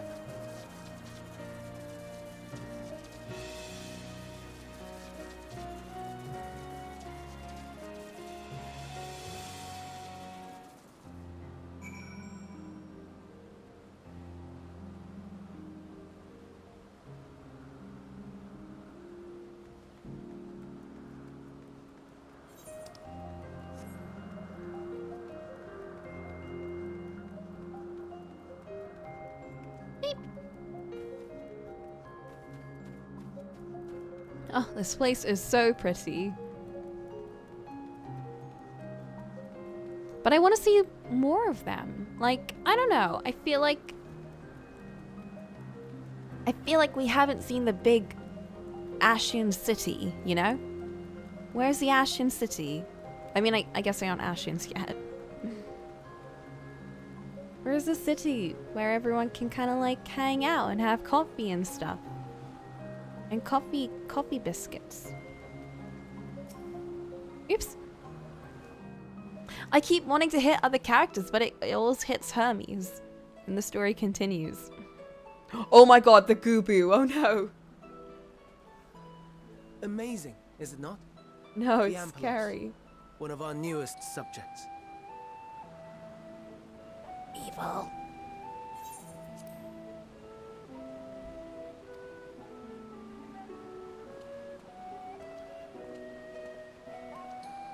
So, how are we coming along?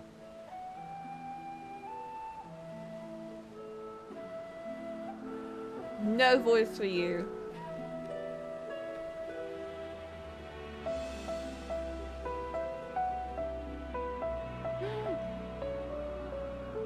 Emotion flower.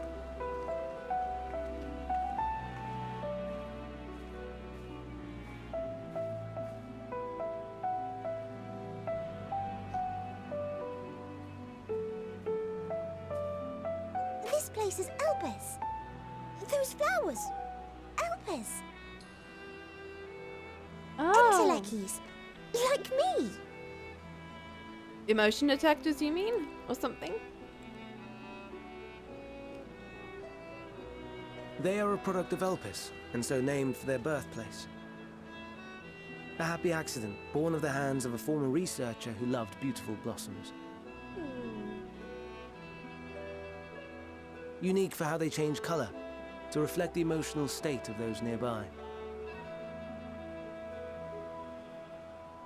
Though be it here or elsewhere, they are seldom seen in any hue save purest white. Reflect the emotional state, you say? By what means do they achieve this? Ooh. I guess we'll find out creation, now. There exists an energy wholly apart from ether, one driven by emotions. They were right. In like manner to how we manipulate ether, this flower is subject to the influence of said energy.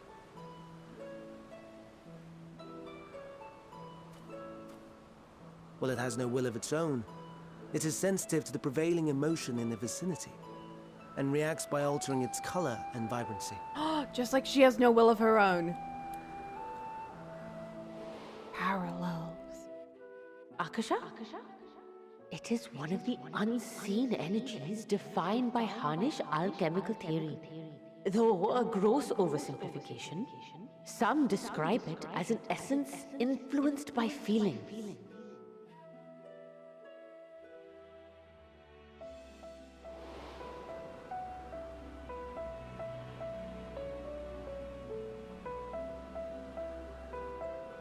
Akasha.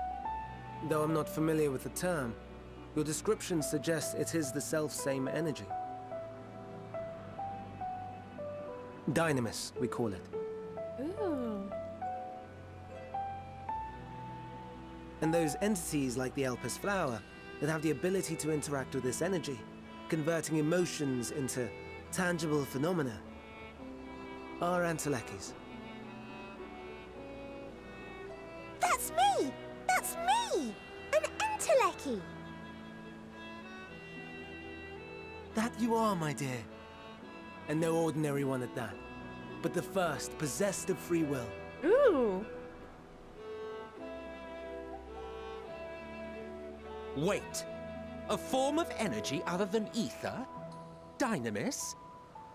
I've never heard of such a thing. Oh no.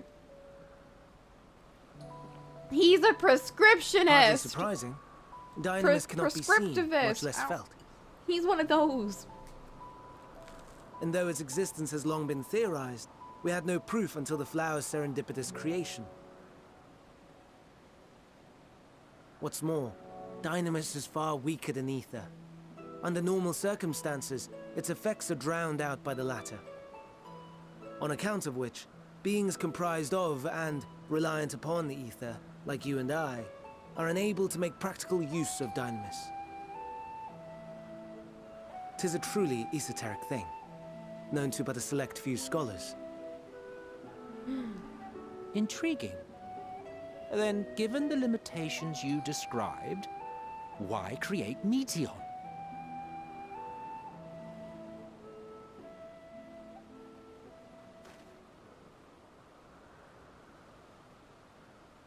Our star, Aetheris, is especially rich in ether, so much so that its name is derived from it. However, when we consider all energy in existence here and in the vast space beyond, Dynamis may account for as much as 68.3%. The more abundant form by far.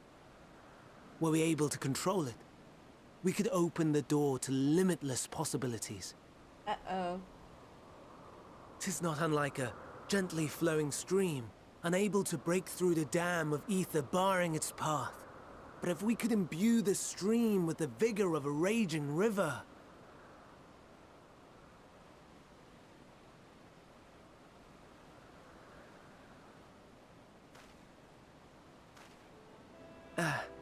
Not that I have such grand ambitions.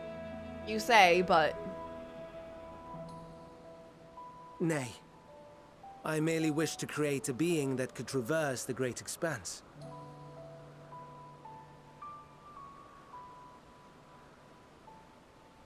The relative scarcity of ether beyond the bounds of this star was a concern.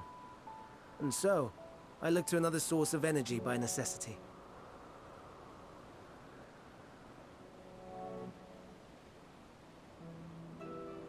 That being Dynamis. No wonder her ether is so thin. Precisely. Yours is thin too. Like an Enteleki. A high Enteleki. Like me. So, are we the same? Entelekis. Sure, I don't see why I couldn't be one. Well, I have been known to transcend my limits with nothing but determination. If I'm thin, it's because Emmett Sulk didn't do a proper job. You know what? You know what? You've been kind of rude to me all day, Emmett, so I'm gonna be mean to you as well. Well, aren't we ungrateful? Mayhap I should revert you to the pathetic, faded thing you were. No! A deficit of ether alone does not an Enteleki make. It would, however, make it easier for you to interact with Dynamis.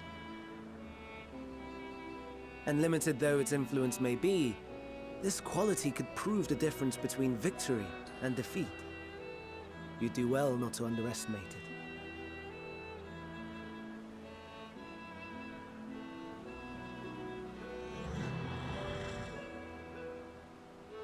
Oh dear. I'd forgotten about the poor fella. You must excuse me a moment while I go and verify a few more things. Mm-hmm.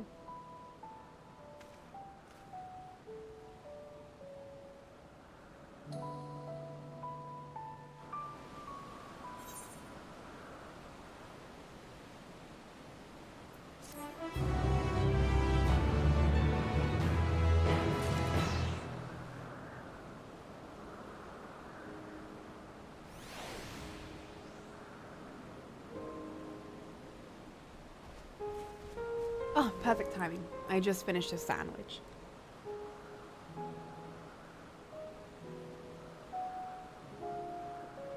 Oh.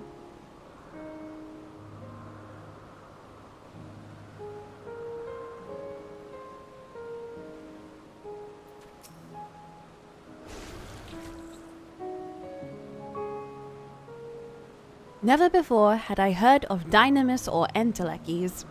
I can only assume the Elpis flower was submitted to the Bureau before I joined. Mayhap.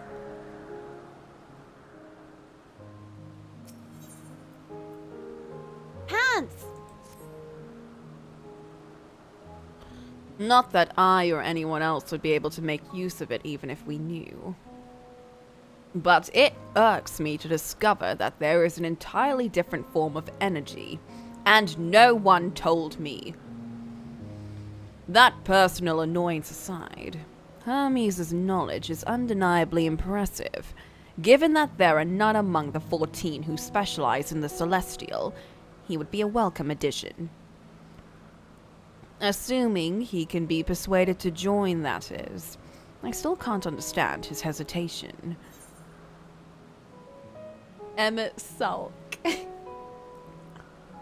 You know, how dare they keep secrets from him? That's so mean. Yeah, because he's so mean. What do you specialize in? Is it being bratty? Oh. You wish to know why Emmett Silk was chosen for the convocation? I should be glad to share the tale. Ahem. It began when... Not another word. Lest you've forgotten, we're to learn about Hermes, not me. My misspent youth is not your concern. Misspent youth? What did you do? What was teen Emmett Silk like?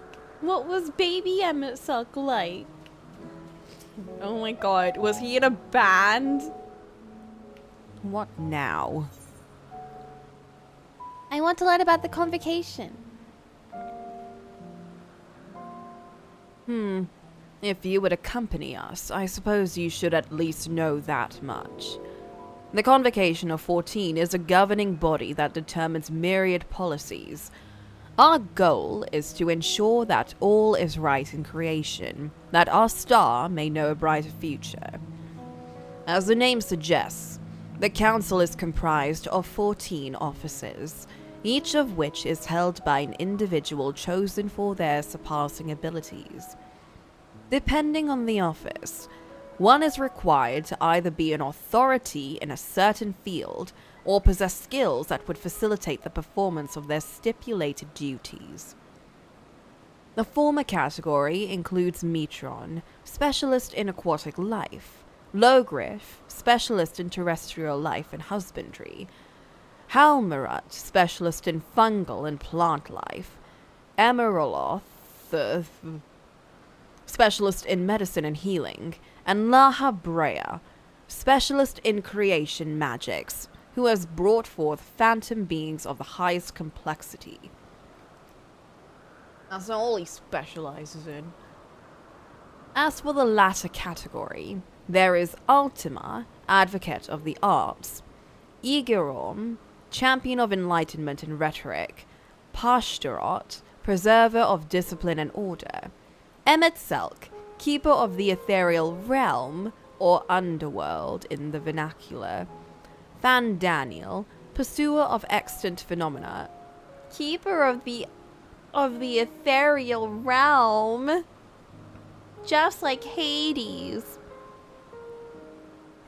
and Azim, traveler of the world and counselor to the people. Counselor! What?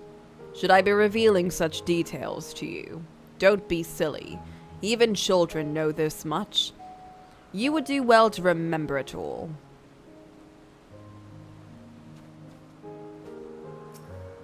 Oh, he's so cute. I will tell you the tale when we are far away from sensitive ears. Thank you. Enteleki or no, we're friends. In thinness. You are quite thin, actually.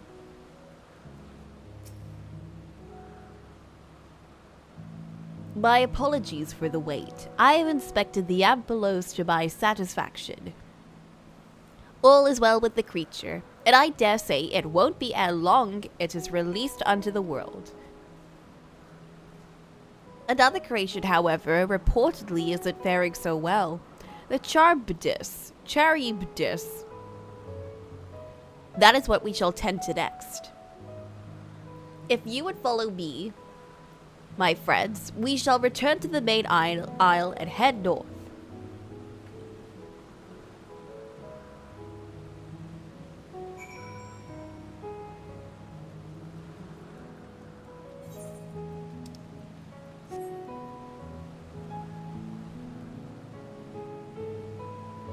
Ooh, hello.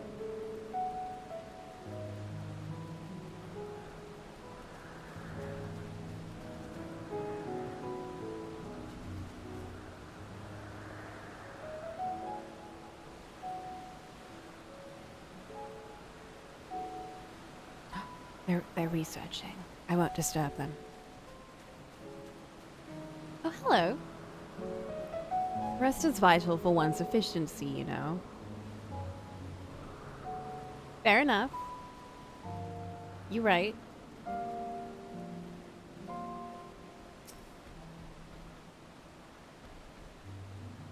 I rest, but do not sleep. When you are far away, softer a dream island than our children find in Lethe. I assume that rhymed. Shh. Step softly, will you? You will wake them. Aww. Cute. Oh, oops. They're just chilling here. Losing myself in thought or a fascinating tome is how I set my mind to rights. How do you revive your flagging spirits? Cup of tea usually does it. Eat the thingy!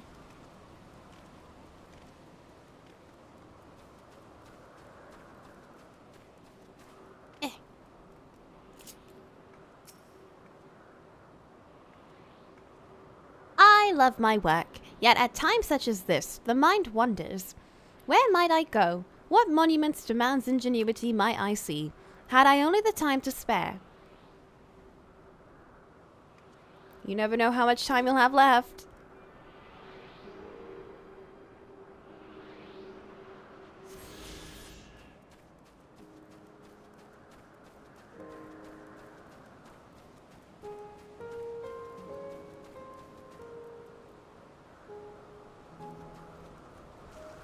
Right, because as you know, time waits for no one.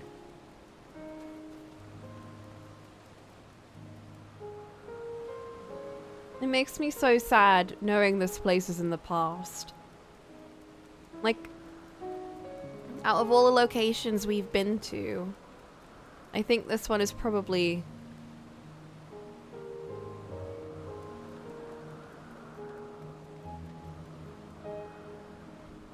It feels the saddest because we can't make any change to it. And it'll keep going until it just kapoots itself. We know it gets kapooted.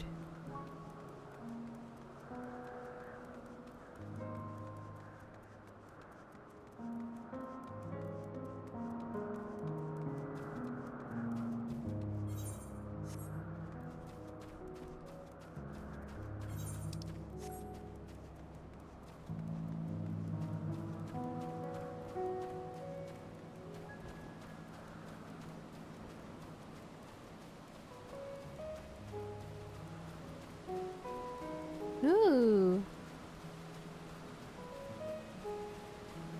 Flying fish.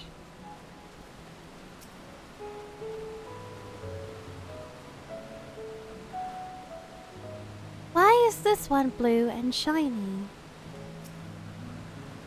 Ooh, oh, forgive me. I thought another member of the convocation had come. This is turning out to be an eventful day.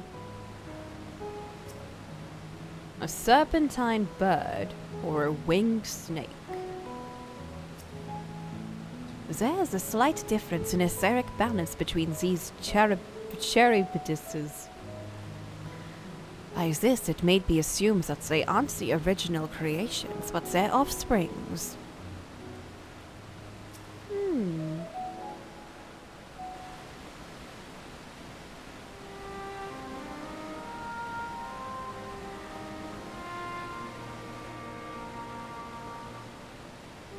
Yeah, the difference is, I guess, we're not making any change, but unlike with Armorhort, we're not just talking to... We're not just talking to fake beings. Like, we're not just wandering around a fake world. This is real. It's just in the past. And we're actually talking to Hades. And everyone.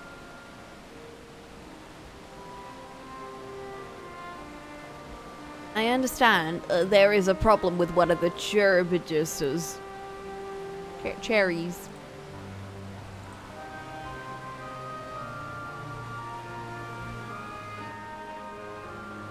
Yes, that's right.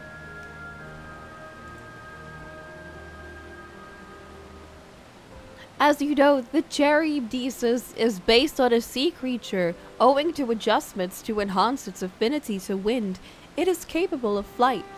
The specimens created from the concept could all fly without issue. But a problem arose in subsequent generations. This third generation creature was born with an etheric balance leaning strongly towards water. Its aquatic origin reasserting itself, it would seem. The result being its affinity to wind is diminished, and it cannot fly. No matter what we try, we can't get it to rise even the slightest bit. For such change to manifest in so few generations, I fear they are too unstable, flawed. With your permission, I will revert the creatures and recommend to the Bureau that the concept be revised. With its etheric balance leaning towards water, the Charybdis would indeed struggle to manipulate wind. Yet it is too early to conclude that it cannot fly. Having failed at first, it may simply have developed a fear. I shall transform and fly with it, helping it to manipulate wind until it finds its wings. What? You needn't go through such lengths.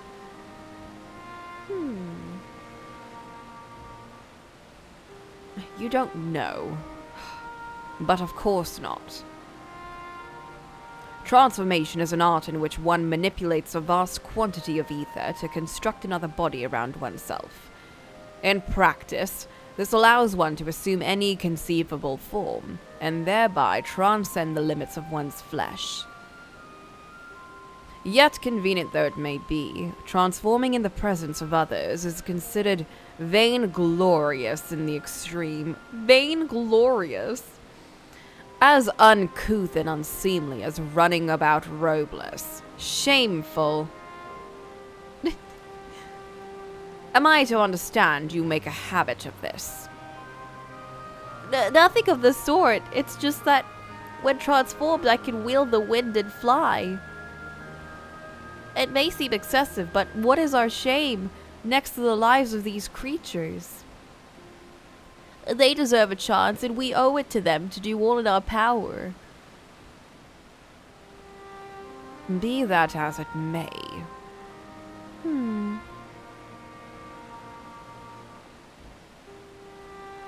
Yes, I believe I have a solution. Emetzelk, may I trouble you to move that Charybdis away from its fellows, somewhere out of sight?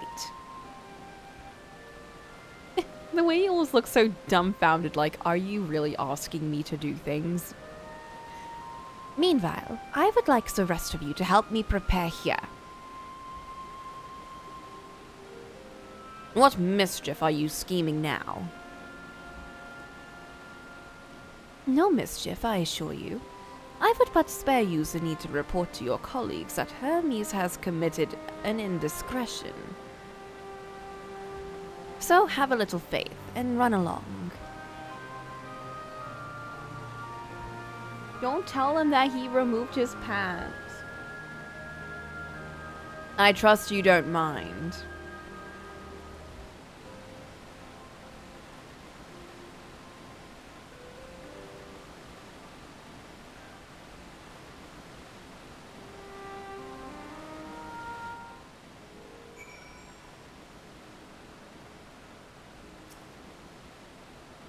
Hythlodius is a man of ideas. I wonder what he thought of this time. You can simply begin anew, but I shall defer to the chief. Maybe he really is so attached to the creations here that he's like, I don't like the idea of just scrapping them when they could potentially be real. We must help the Charybdis fly, or else they will all die.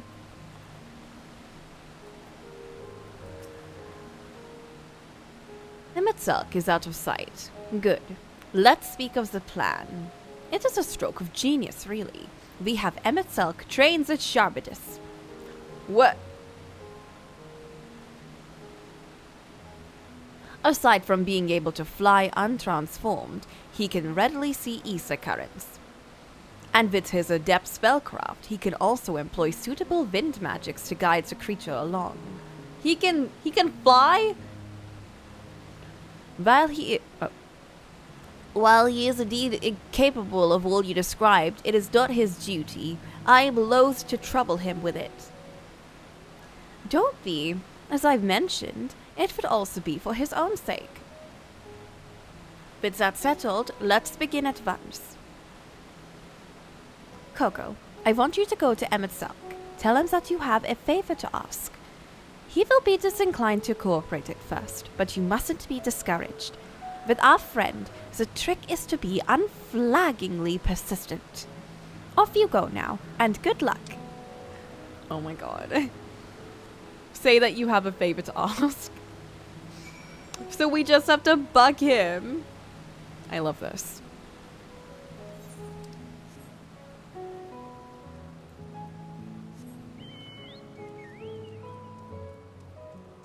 I will gladly bug him.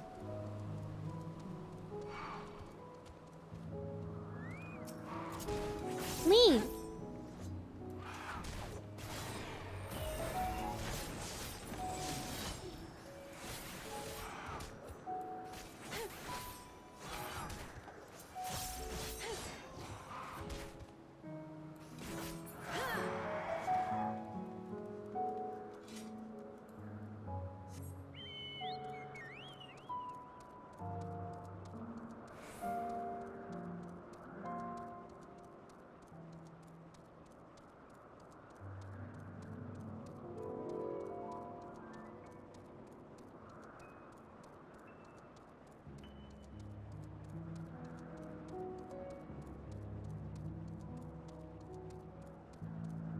Hello?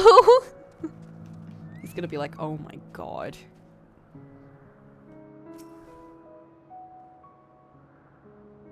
Well, are your preparations for the scheme that is clearly not a scheme complete?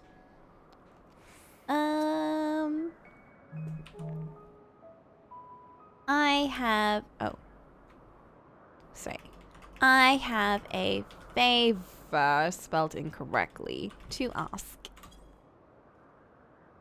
Oh, no, you don't. I'm not lifting a finger. What? Ugh. I don't know what Hythelodius is up to, and I will not be made to know. I refuse. If Hythelodius is to be believed, relentless insistence may serve to wear down the ever-wary Emmett Selk. Please, Emmett Selk. Please.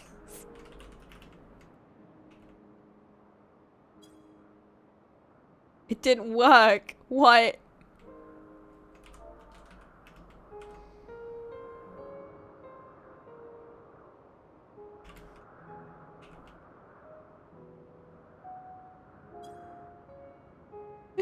Please. No, no, no. You are not foisting this nonsense on me. Please. I'm given to understand you have the power to help the Charybdis, and should be quite willing to do so.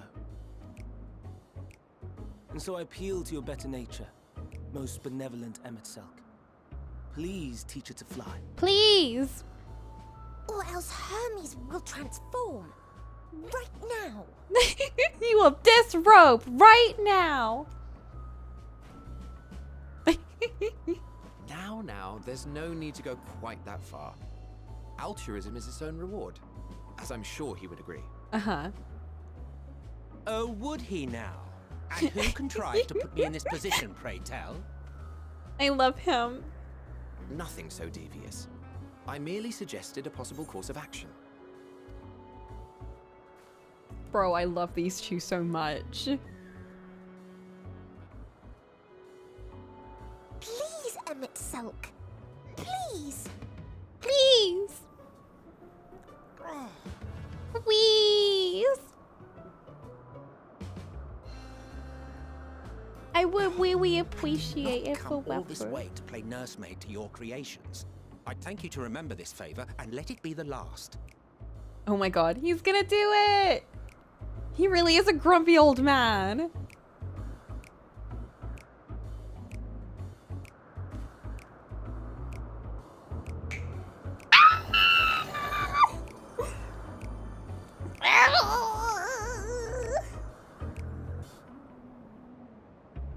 I will aid it once it has taken to the air. It falls to you to shepherd it skyward.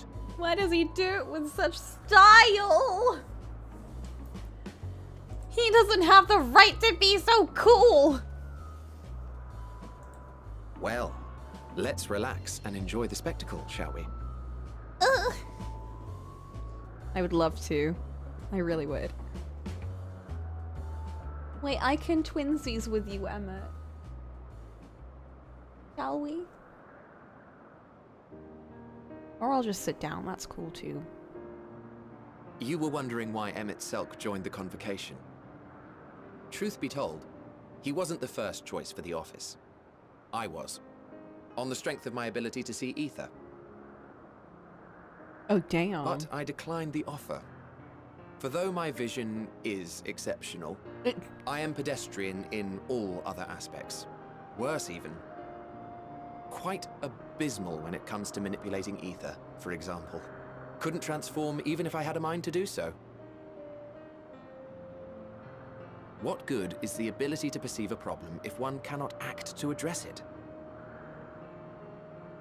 Emmett Selk has no such shortcomings. He excels in vision and manipulation both, the latter to an extraordinary degree. He is very manipulative, you're right. If there is a mage more powerful, I do not know of them.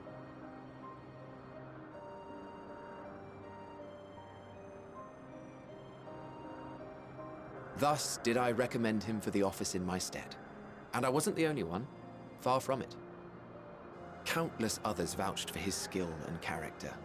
People the world over, to whom he had previously lent a helping hand. Are you trying to sell him to me? Because I'm already sold. Oh, how surprised he was. Claimed he hadn't done anything remarkable for anyone. Modest to a fault. Oh, he was such a sweet boy. He deserved every bit of acclaim he received.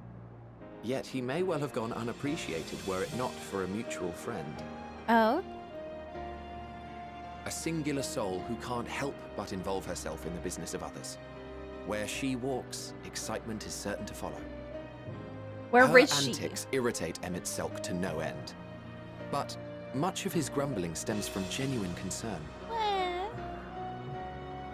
When our friend calls, he never fails to answer and lend his talents.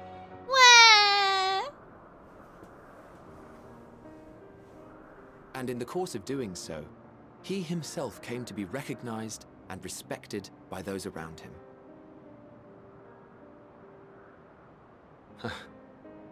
They are truly remarkable individuals, and I'm proud to call them friends. To help them realize their dreams. This will be my greatest contribution to our world. And when they have fulfilled their respective purposes, so too shall I have fulfilled mine. And together we may return to the star. Why are you so into that? Look at me, spilling my innermost secrets. I can't seem to help it with you. I can only assume it is due to the color of your soul. I just don't understand how you can be so alike and yet so different.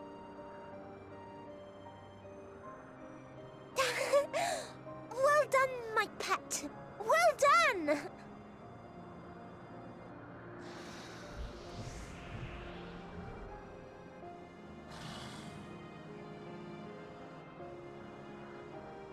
Ah, yes. I dare say the Charybdis will be fine here. Charybdis!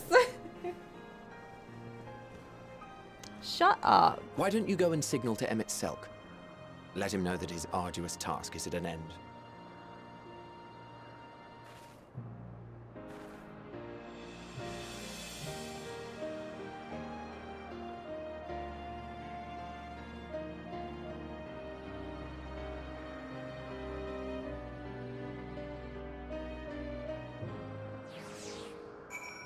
I guess it's like not wanting to live forever kind of deal. You know what? That makes a lot of sense actually, because there was a thing. There was this little story where these characters essentially. How do I explain this without spoiling it, just in case someone wants to? Anyway, I'll try and skip to like the important bits, but basically, it was essentially about like the afterlife and how they never got to like experience the things that they wanted to in time, kind of thing, because like they kept losing their memories, and when they finally found the people that they cared about, and were able to live forever in a peaceful place, they realized that the people that were living there as well found that they were living too long, and they grew tired of it, and they had nothing left to look forward to because they were just there forever, even though it was a paradise. And they decided to instill a way out, which was essentially not killing themselves, but essentially just walking away from this paradise place and going wherever else. And it turned out that this wherever else place was going back in, like, taking on a form of helping someone in a way. Like they essentially turned into ether in a way and randomly went into people to help them, and that was it. That's what their life became. Like, it was really cool. But that kind of reminds me of this now. If I'm seeing it this way, then that makes a lot more sense, where if you're able to live forever and you're able to do whatever you want, I think the ability to not be able to do that anymore, and when you finally reach that kind of peacefulness, because that's what they did. They still lived for like a very long time together, and they were able to like find their inner peace. And it was really sad at one point, because there was this one, it was like they all went together, and then slowly, one by one, they started to find their inner peace, and they started to walk out the door and, you know, leave each other behind. And they were fine with that, but then when it came to these two, this couple, one of them found their inner peace and they were ready to leave, and the other one was like, no, I'm not ready for you to leave me, because I'm not ready to leave, so you have to stay with me. And they were like, but I already found my inner peace, so it's time for me to leave. And they were like, no, you have to stay with me. And they were like, okay, I'll stay. And then they were like, no, I don't need to stay just because of me. And then they let them go, and it was really sad.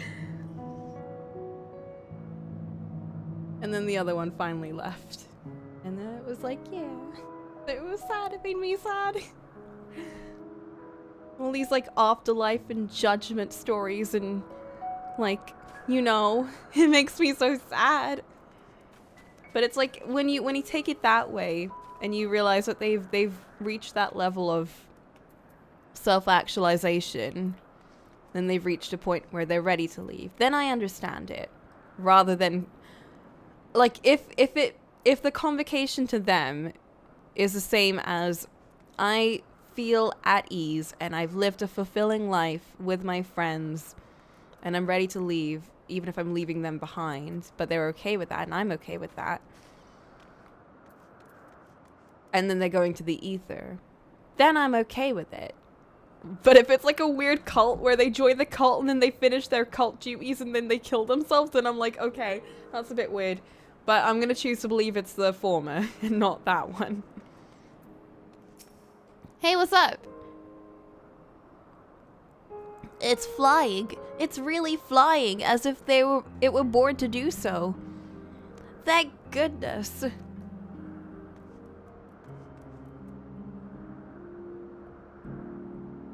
Yeah, the way, it's weird, but the way Hythlodaeus presents it is very much like, it's something beautiful to be grateful for and happy about, which does make it seem like it's, you know, the good version of that. But I think the fact that Hermes isn't really into the idea of joining the convocation means that maybe he's not ready to make that his purpose. And if so, then I don't think he should be part of the convocation.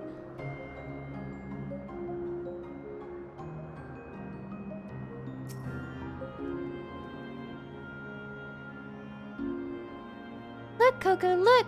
How the cat... What, how do they say it again? Caribus?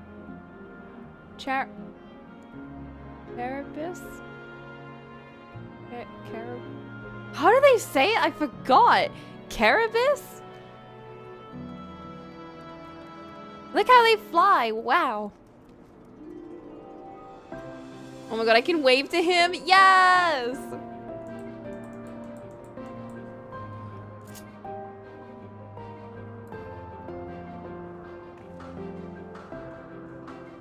Emerging from his reverie, Emmett Sulk notices you and begins to descend with the Caribus.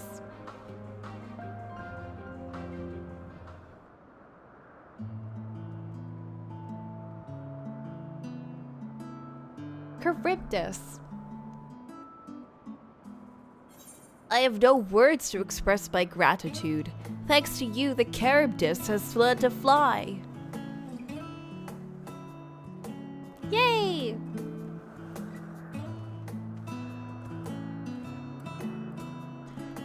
And Coco and I could relax to have a pleasant chat. I'm sure you did. The creature needed some small assistance at first, but soon it was flying more or less on its own. I doubt you will need to repeat the lesson. That was truly impressive. I witnessed it all from afar. The Charybdis flies. Indeed, with this, we've proven that even a creature with skewed etheric balance is capable of flight. Though we helped it to achieve this, the Charybdis is a herd animal. They may well aid their struggling kin in like fashion if and when the need arises. Keeping this in mind, I bid you continue observing them. If that is what you want. But if I may say so, rather than hoping in an idealistic possibility comes to pass, would it not be simpler to have the concept adjusted? That way we could guarantee that anomalies such as the specimen are never born in the first place. These creatures are already here. We will spare no effort in giving them a chance to survive. As you wish, Chief, as you wish.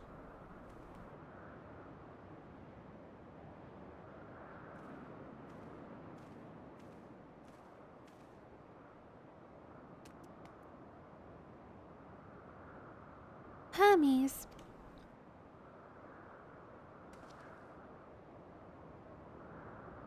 I'm fine. Don't worry. She senses your emotions. Well, that concludes all of my present tasks. Let us return to Anagnorisis for now.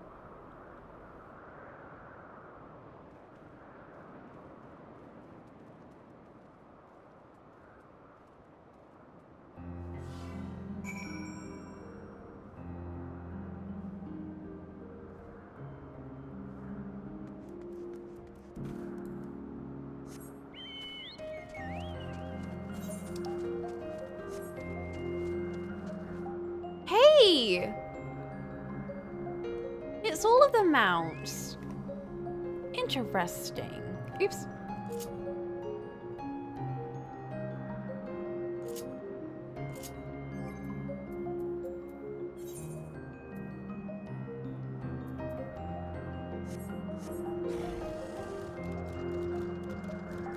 I'm gonna write Hades' mount.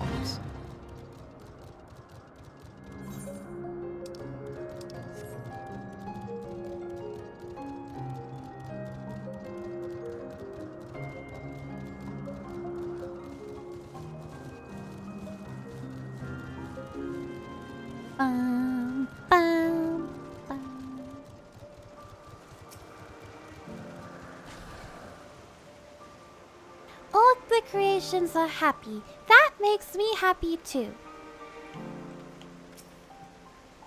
Now you've seen what I do. Was it everything you were expecting? I thoroughly enjoyed myself. At the end, most of all. I know, after we pleaded with Emmett. What? Want to apologize for forcing me to help, do you? Save your breath. You didn't force me to do anything. I merely chose the most expeditious way to... expeditious way... whatever. To have done with an impediment on our business. The tsundere, bruh.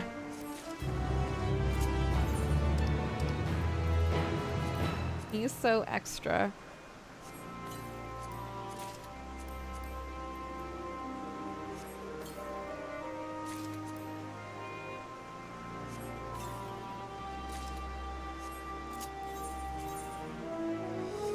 Okay, hold up.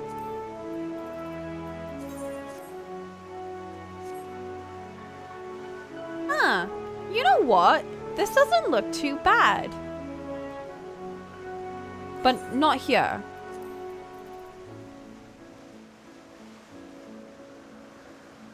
Compared to the other one, like the Uggy one in the bunny place. Compared to that, a lot better looking.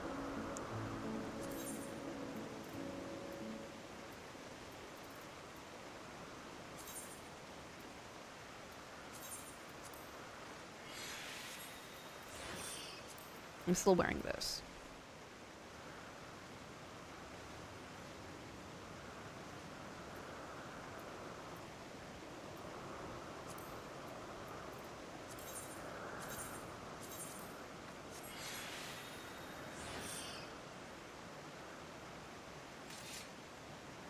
Hey! The Endwalker leveling gear all looks at least decent, thankfully. Nope, not the one on the moon. That was ugly.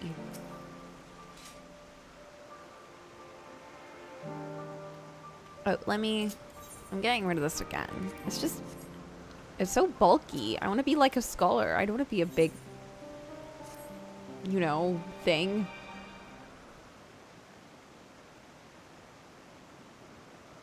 Tell me, Coco.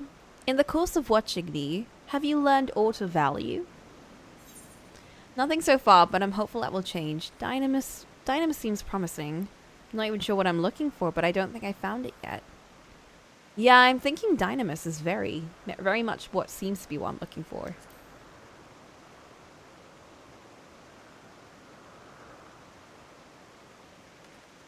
Dynamis, you say? Curious that such an obscure phenomenon should be of interest to you. Chief Hermes, what good fortune to find you here. Is something the matter? The Lycan cone. I'm afraid it's done it again. No sooner did we release one for observation than it set upon the nearby occupities, slaughtering them. Was the creature hungry or somehow provoked? I had just fed them myself. The occupites were keeping a wide berth. It is the nature of the Lycaon that is to blame. Their innate viciousness. Temperament aside, it is an outstanding creation, perfect in form and function. Though it may not be suited for release, I have no doubt that the Bureau will accept its concept for preservation. In any case, there's no point in postponing the inevitable. Doris will revert them all at once. All, once the paperwork is in order. He's gonna be like, no. Where is the seat of the incident?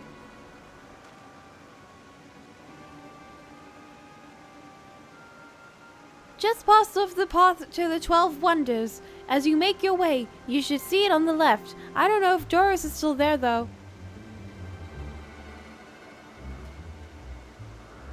Hermes, wait!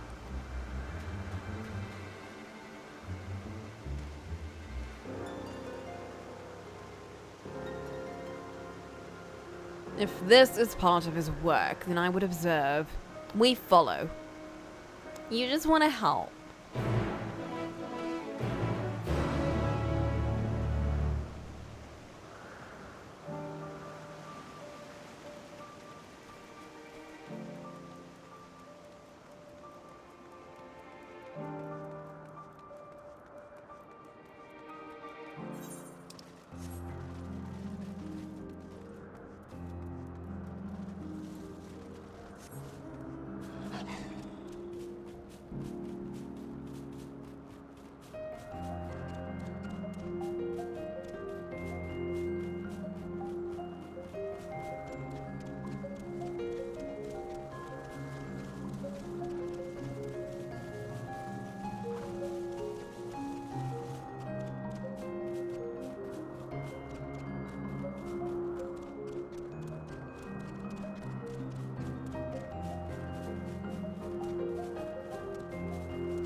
no.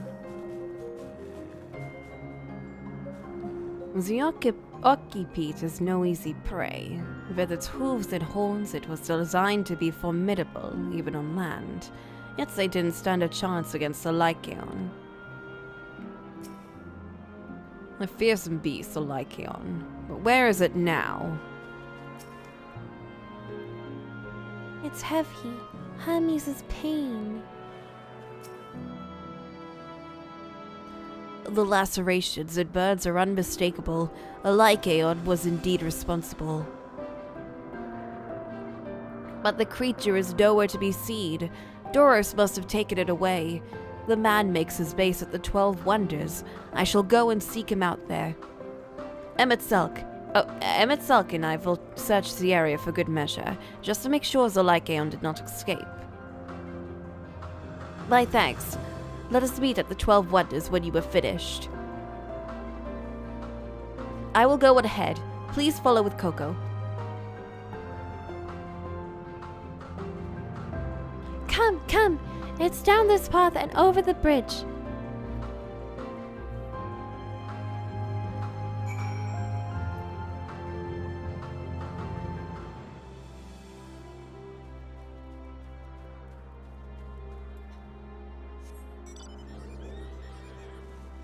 Oh my god. I look so silly with this coat.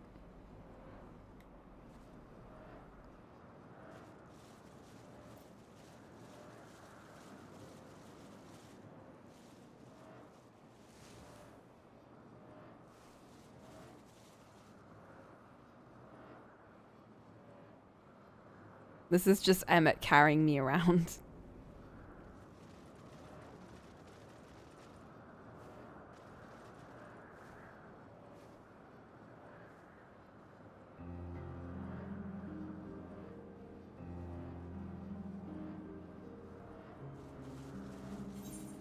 Ooh.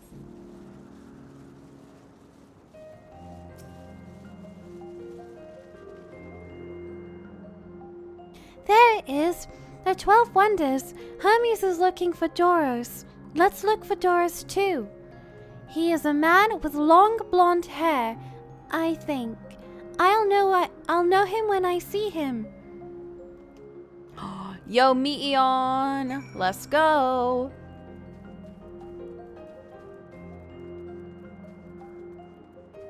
Oh, this place is pretty.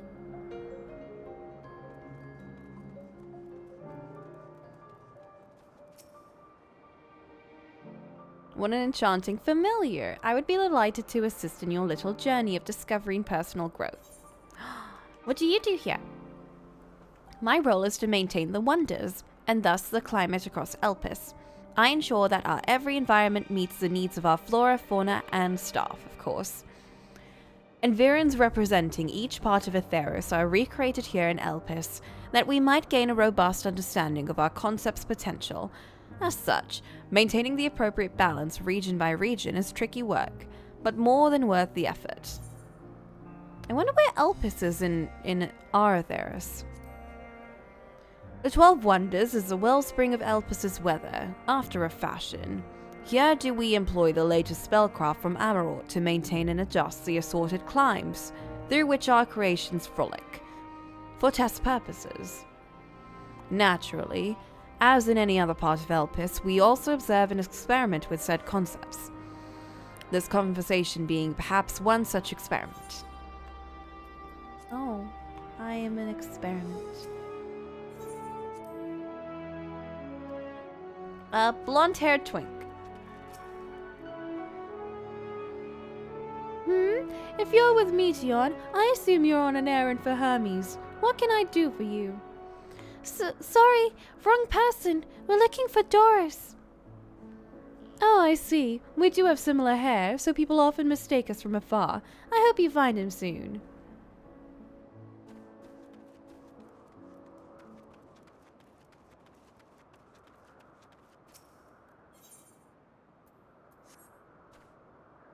I know, they are comparing their horses. Oh my god.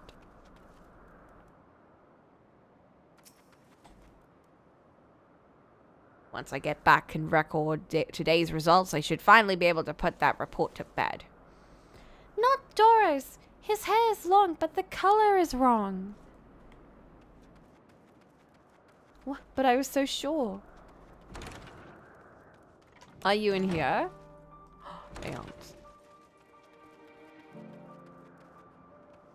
You did marvelously in your flight training today. Very well done indeed. Surrounded by such wonders, one cannot help but envision new concepts. Not all of them good, mind you. Oh. Given its body weight and the effort it requires to maintain... Oh, what? I would say this creature can fly for... I thought it... Oh my god, I thought they were going to say, it should not be possible for this creature to fly. I would die if they did.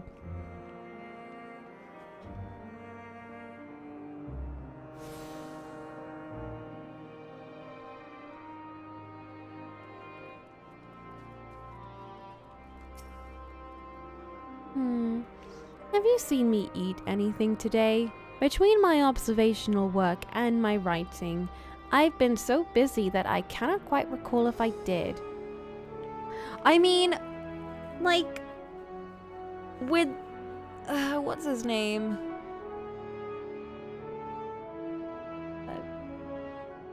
The guy that does the translations for this, with them around, like, I wouldn't put it past them. Maybe not in dialogue, though. Maybe they're leaving it just for, like, text. Though my nymphi may be capricious, insolent, gluttonous, generally lacking any sense of morality whatsoever, I think they're delightful. Yeah, Koji Fox.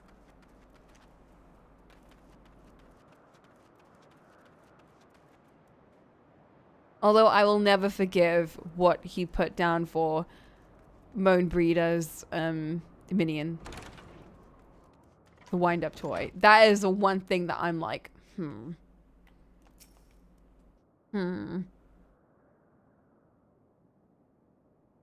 So many fascinating creations frolicking about, yet here I am trapped with these climate records. If I don't receive a more stimulating assignment soon, my mind is like to crumble to dust.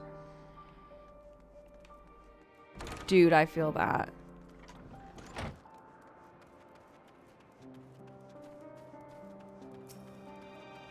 Hey, I wonder if it's this person. Doris! That's Doris! Well now, if it isn't Meteon, what brings you here? We have come for help. Oh, I thought I heard familiar voices. I didn't realize you two had decided to help me search for Doros. Thank you. You're in charge of the Lycaons, I believe. Where are they now? Out in the fields and restraints. Frenzied as they were, I couldn't well return them to Ketosis. Once I've submitted my report, I'll see them reverted without delay. It is as he says. The beasts are indeed quite ferocious. You're one of the 14. What brings you here? Nothing you need to concern yourself with, as you were. We've heard the news that a Lycaon slaughtered Archipetes. As the observer in charge, you are of the opinion that they are not fit to be released. I am. Their abnormal aggression and exceptional strength makes for a highly problematic combination. It matters not where they are released. Lycaons would threaten other species and upset the natural order. Could it be that the specimens observed are an outlier?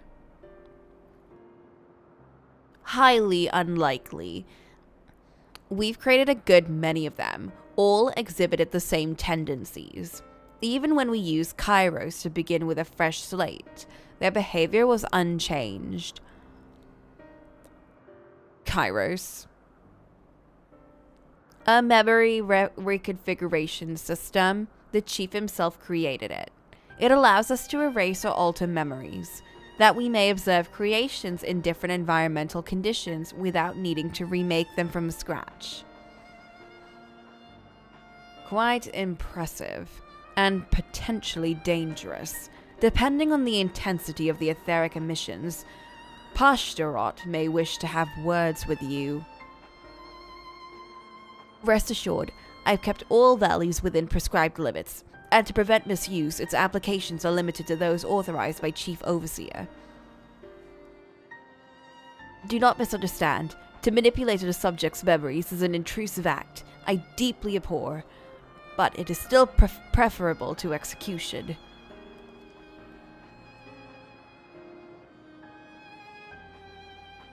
Come now, Chief. Let's not be so melodramatic. What was born of ether is simply being reduced to its original state.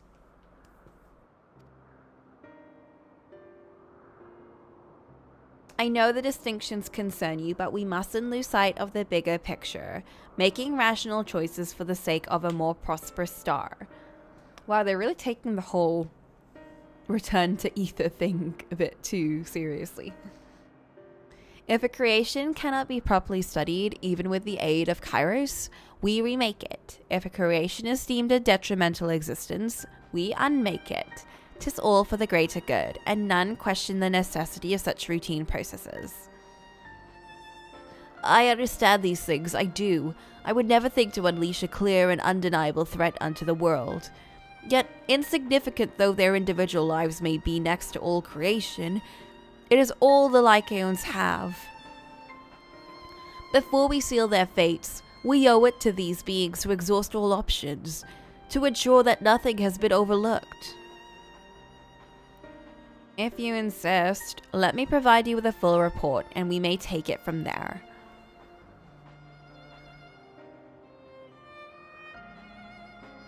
Would it be possible for us to attend the discussion?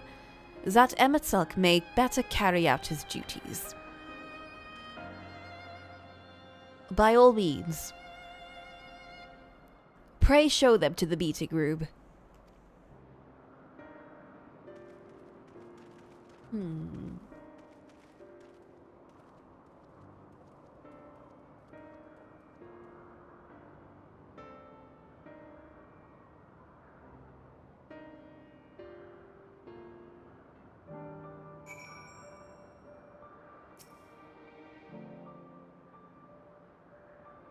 To man, other beings are just things, to be used and controlled, like magic. That's what Hermes told me once.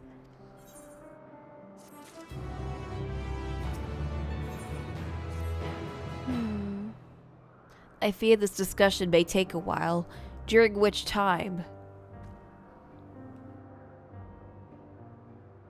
Meteor, are you feeling unwell? It's not me, Hermes. It's you. I won't go to the meeting. I'll stay with Coco. Loath though I am to impose, may I leave Meteor in your care again? Sure, I'll fill her with happiness energy from being happy.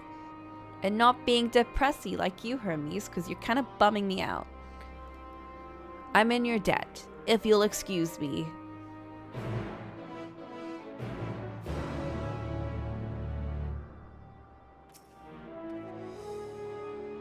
Can you help me with something, Coco? The meeting will make Hermes sad. I want to cheer him up with a flower. Hermes likes flowers the most of all the creations in Elpis. Most creations are expected to be interesting, or beautiful, or strong, better in some way. But flowers are different. They're kind of pointless. They're designed to suit our emotions, what we feel and want to convey. Hermes likes that. I can't make flowers, so I'll search for one, and I want you to search with me. Let's start here, at the 12 Wonders. We have a Meteor in our possession again.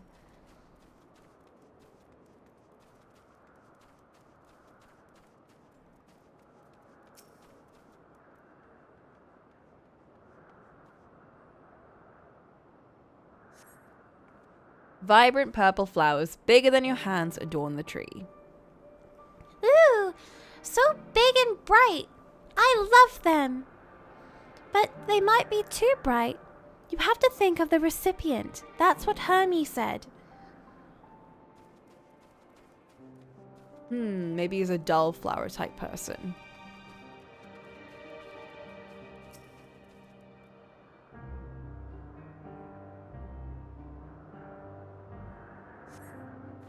A tall, slender tree rises before you. You crane your neck to look for flowers. No flowers. If there were apples, we could have covered them in syrup. Let's head outside next. Don't worry, we won't wander far.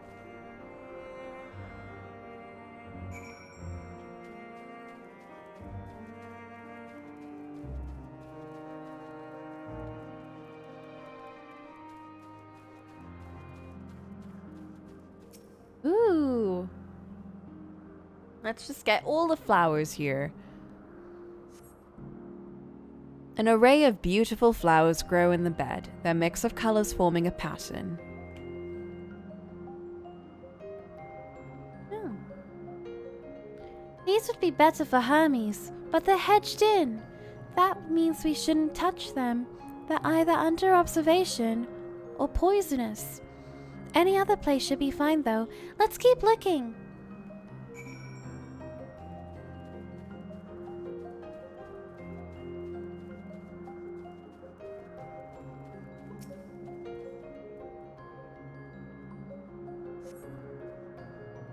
Set on a tall, thin stalk, the oddly shaped flower is mesmerizing in its undulations.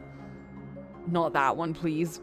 Oh, a conion! A flower that can move. When Hermes wasn't looking, it shot seeds at him. Not a good gift, maybe. But you're good, Coco, at spotting flowers. We'll find something soon. I wouldn't have spotted that as a flower. But alright, thanks. Thank you, child.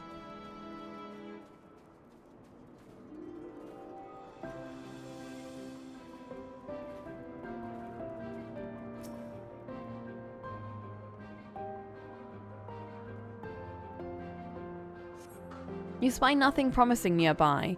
At best, common-looking grasses with some few tiny flowers. Nothing around here. Ah! Over there, Coco! Something big! Huge! I hope you're not talking about that thing. You are, aren't you? Oh my god. A terrible stench reminiscent of sodden old boots pervades the air. Without a doubt, the culprit is the more bull-like creature before you. Ew. It's an Adonis! The things around its mouth look like petals, but the flowers are the orbs on its head. When Hermes inspected it, it swallowed him up. He didn't leave his room for days. What do you think, Coco? Would he like it? I don't know. Maybe you should think about this a bit more.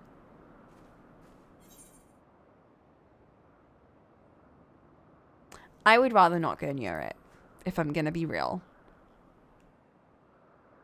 So, not this one either.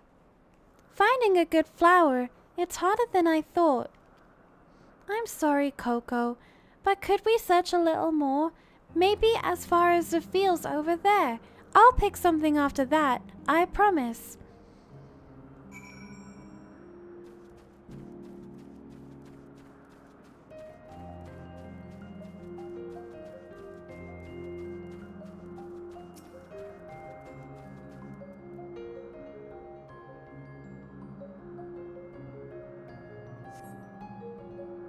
Lush green fields stretch out before you, ending where the sky begins.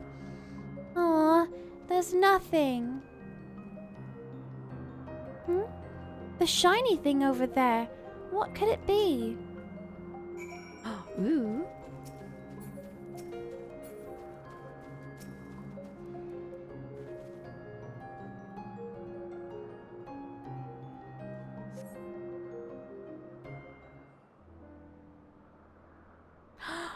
Meh.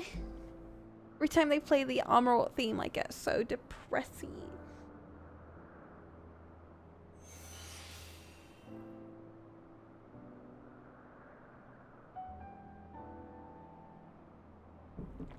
Oh! Elpis flowers! They're here too! Hermes likes and dislikes them at the same time. Like me, they're entelechies. Like me, they feel his pain and turn dark. That's only for Hermes though. For the others, they're always white and bright.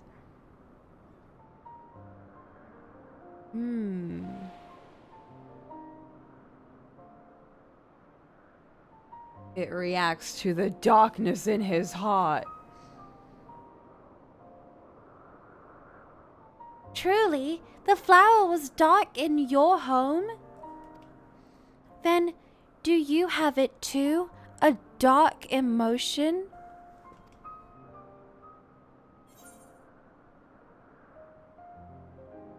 I've known the pain of sorrow and loss. I felt great fury and frustration. I've been plagued by doubt and anxiety. I dare say I have a few.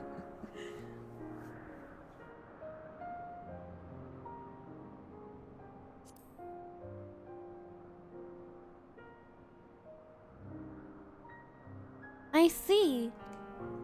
Hermes has known the same. The feeling that a part of you is gone, again and again, but no one notices. Oh! This might just be me projecting that thing again, but you know, in that thing I was talking about, the reason why when they went to that perfect world and they saw everyone living their long perfect lives, they realized that everyone had turned into a state of apathy where they weren't really sad or anything, but they kind of lost their will or their purpose to live because they didn't have anything to worry about anymore and they didn't have anything to lose. And it kind of reminds me of maybe this bit. Although they do have hope for the future because they're creating things for the future. So it's very different because this isn't the afterlife. It's not like a point to stop and just not continue. If anything, it's kind of like the beginning of life. But maybe because a lot of these people have lived for so long, they've reached that state of apathy instead. And maybe forgotten their purpose?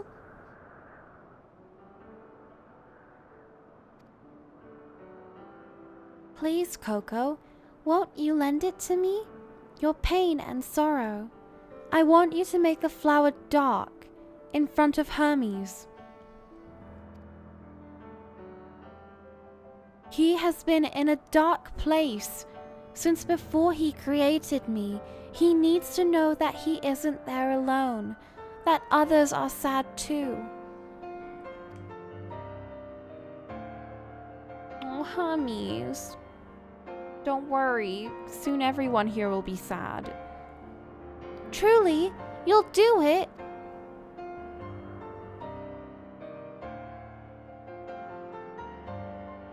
Thank you, Coco. Thank you. It means more to me than I can say. I can't wait to see how Hermes reacts. Let's go back and fetch him.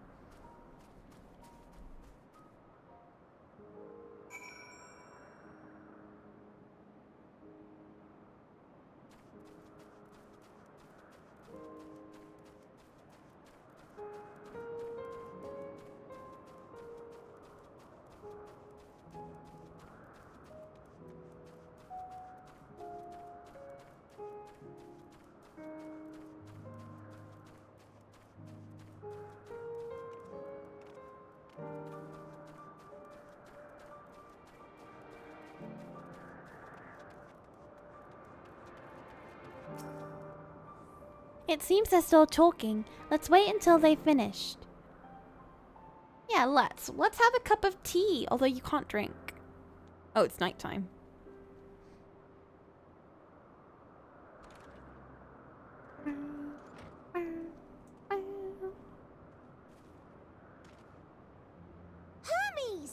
Oh my god. It's so funny. I feel like I've stopped doing the chimney sweeping child voice whenever there's a chimney sweeping child.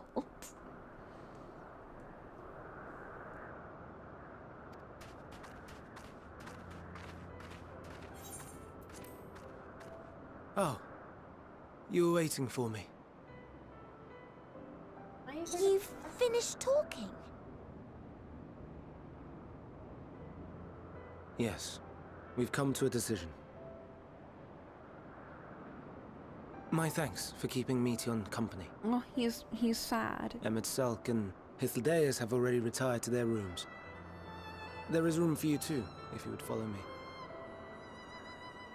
Wait, let me show you my darkness. Wait! I want to show you something first.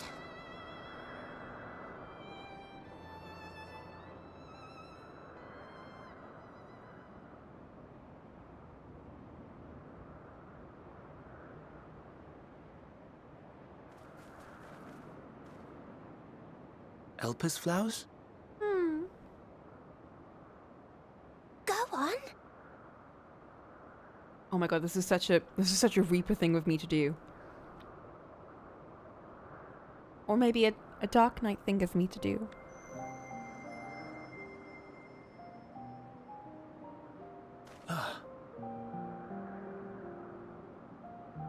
You're not the only one, Hermes. Others feel sad too. You're not alone. Eh. I wonder if that changes depending on which one you pick. I see Meteon has shared much with you.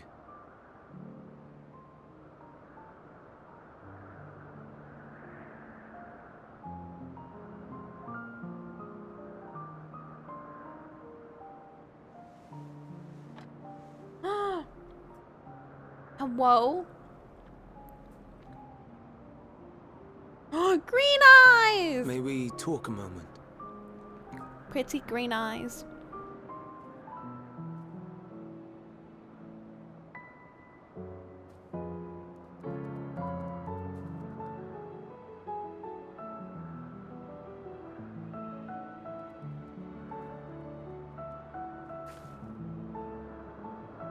I do not think it wrong that we live for the star, that we strive to make it a better place.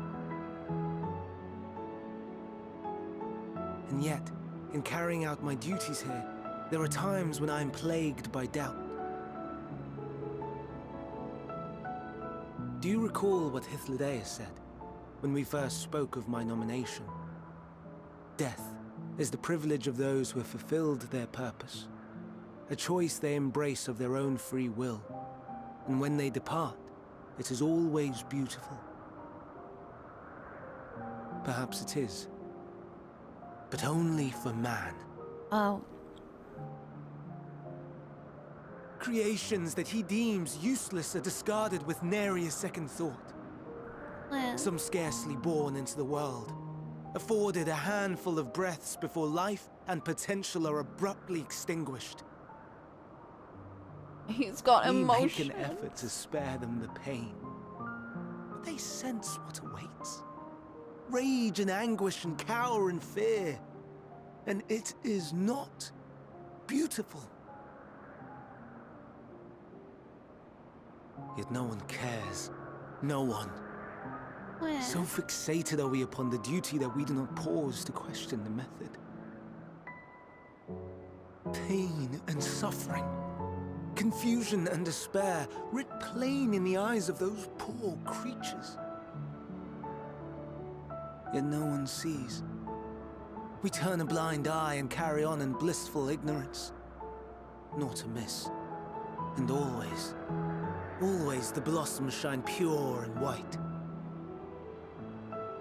A contradiction so blatant I could scream, want to scream. How can you all accept this aberration? Then I wonder, am I the aberration for thinking thus? And I am filled with dread. But now I know I'm not alone. Not the only one for whom the flowers weep. I won't ask what you thought as you kneeled beside the Alpes, or if you only did it at Meteon's insistence. Nevertheless, I thank you. To know that you too have experienced suffering is a comfort. He's got trauma, dude. Let's have no more brooding. I could tell you all about suffering. Glad I could be of service.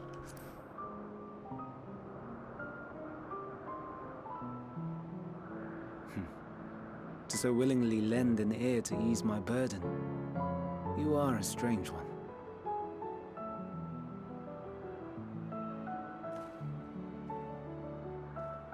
The stars in the heavens. Know you what they are?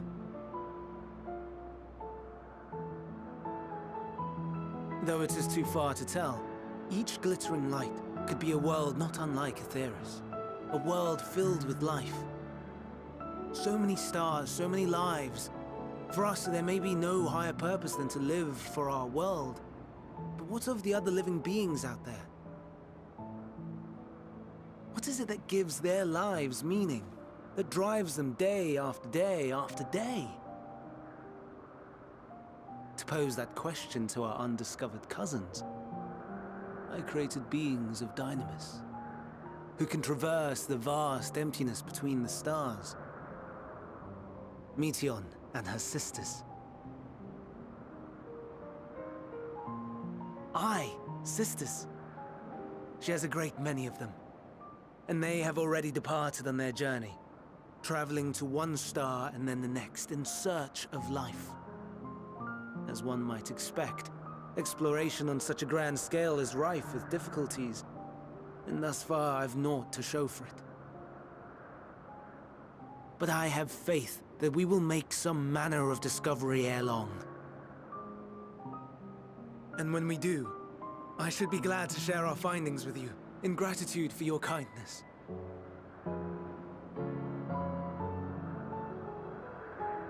It's getting rather late. We had best find our beds. It would not do for both of us to be sleep-deprived on the morrow. Come, Meteon. Let us head back. No one wants to be sleep-deprived. All right.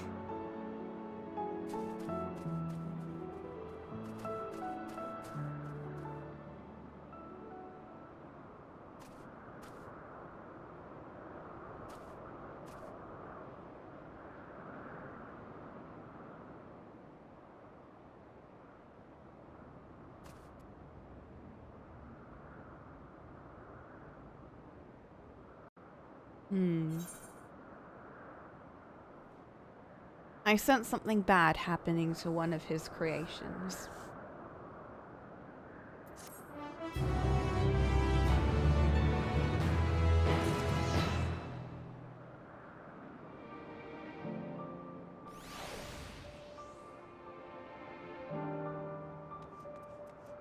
Oh, well. The prodigal familiar returns, and after causing all manner of trouble while we were in our meeting, I'm sure. No, I was just vibing. Were you able to get some rest? Please do not hesitate to let us know if you're feeling tired. I worry we might exhaust your scarce reserves of ether. It's fine, Emmett will fill me up again.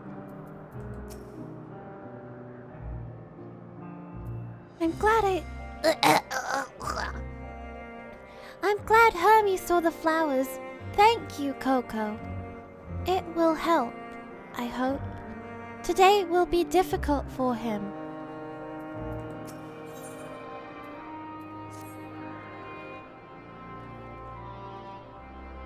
An all too brief interlude, perhaps, but it is time I attend to my next task. As Emmett Sulk and Hythlodeus are aware, we reached a verdict regarding the fate of the Lycaons. 7 were created for observation, and all 7 must be unmade. Doros has followed the correct protocols, and as Chief Overseer, I can find no fault in his judgment. The Lycaons would disrupt the natural order, ravaging and consuming other species until they themselves starve and perish. They cannot be released into the wild, and they cannot be allowed to remain here at Elpis. I intend to petition the Bureau of the Architect to have the concept preserved as a restricted purpose hazardous life form. Hythlodeus has pledged to support me in this endeavor. Yet whatever the Bureau decides, the existing Lycaons have served their purpose. Doris has already isolated the creatures and is preparing to carry out the necessary measures. I will join him forthwith. It is my duty to witness the conclusion to the study. If you're resolved, then we have but to accompany you. Of course. Let us be off then. We return to the main isle.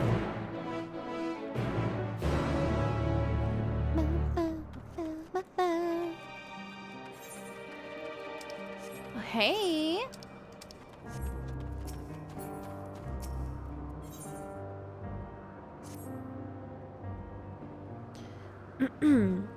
My, what a familiar essence you have.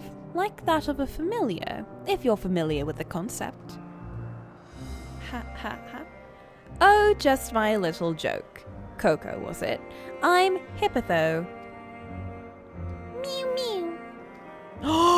It's my vampire cat! Yes, we're getting to that. Coco, say hello to our familiar friend here. She's an Aileros. The Aileroi are one of our newest creations, highly attuned to abnormalities in their environment. At the first sign of danger, they'll sound an alarm, by which I mean mew loudly. Though we do our best to observe all of our creations, Elpis is simply too large to maintain a constant vigil over each and every temperamental species. A more efficient means of detecting conflict between creatures was in order. Thus, I have taken this Aileros under my wing to further develop her capabilities in this area, and she does enjoy our little walks. This evening, we are testing her ability to pinpoint sites of conflict. Would you like to observe? Simply tell her that the task is begun, and she'll do her utmost to locate disruptive creatures. She made some god kitties. Please do subdue any unruly subjects once you've found them. We can't have beasts running amok.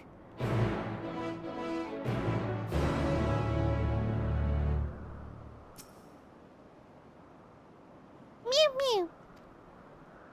Follow the Aileros and try not to fall behind. Oh my goodness. I will not.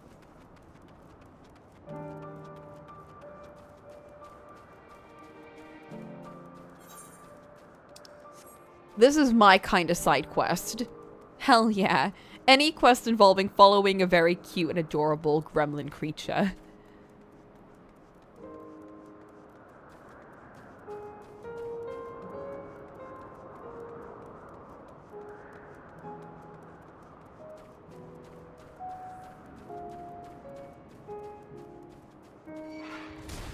Oh god.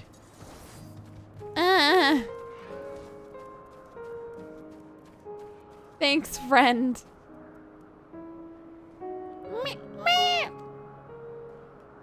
The Aileros alerts you to two nearby creatures that are facing one another down and looks at you expectantly.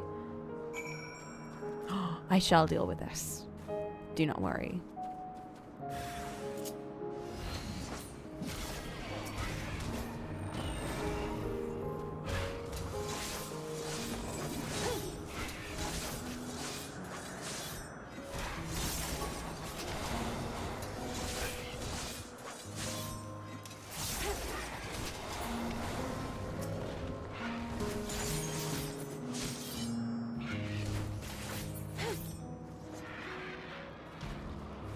Done and done.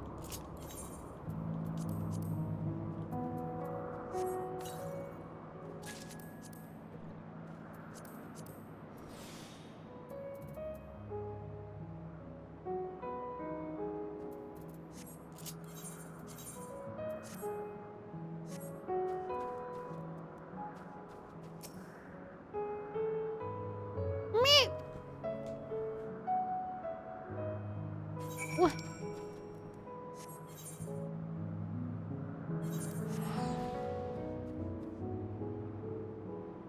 Follow the bat cat.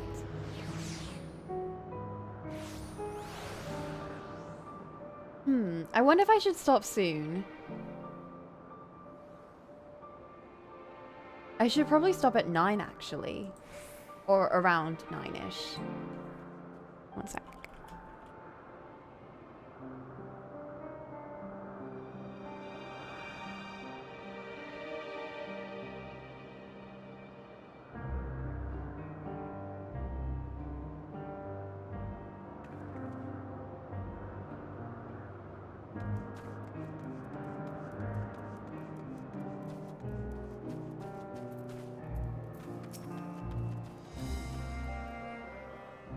She seems quite content, but in the name of science, what were the results?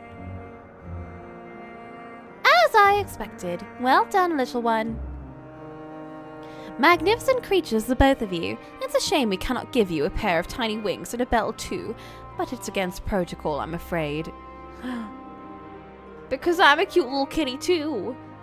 The Aeloroi are enchanted with theirs as birth, so they are able to acclimate properly. I'm certain you have your own unique potential to rise to, however. In fact, why not join us for another phase of testing? Another test? Oh my god.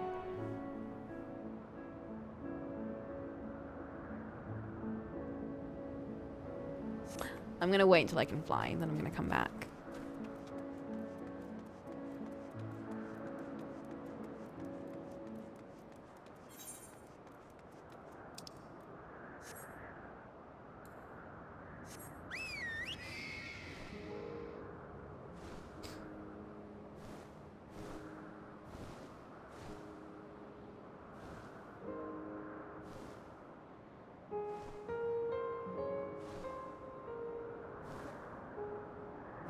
I'm gonna pretend I can fly even though I can't.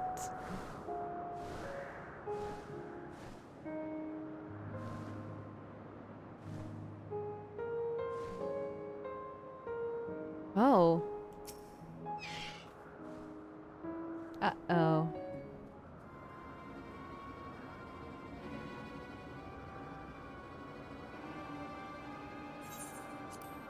Doros, are you hurt? What happened here?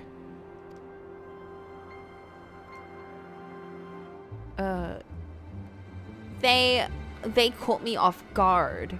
I had them bound with ethereal shackles, but they became frenzied, even more so than usual, and broke free.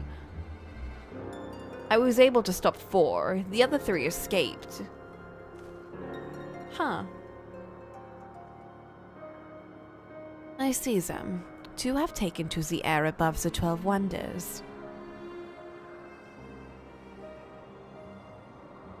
The last is up ahead, lurking in the fields. You and Coco handle that one. The pair in the sky, you can leave to me. If this is how it must end, then so be it. I will render assistance to Emmet Selk, unneeded so it is. We're the ones that need assistance. We're the babies. Meteor, you are to stay here with Joros. But Hermes... The Lycaons must be reverted. I would spare you their pain and mine.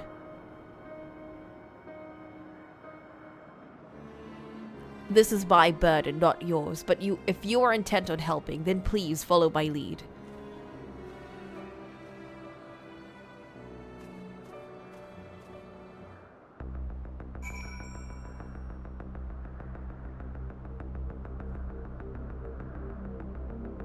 Oh my god.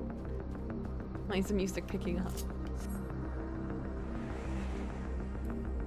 That is not suitable. There we go.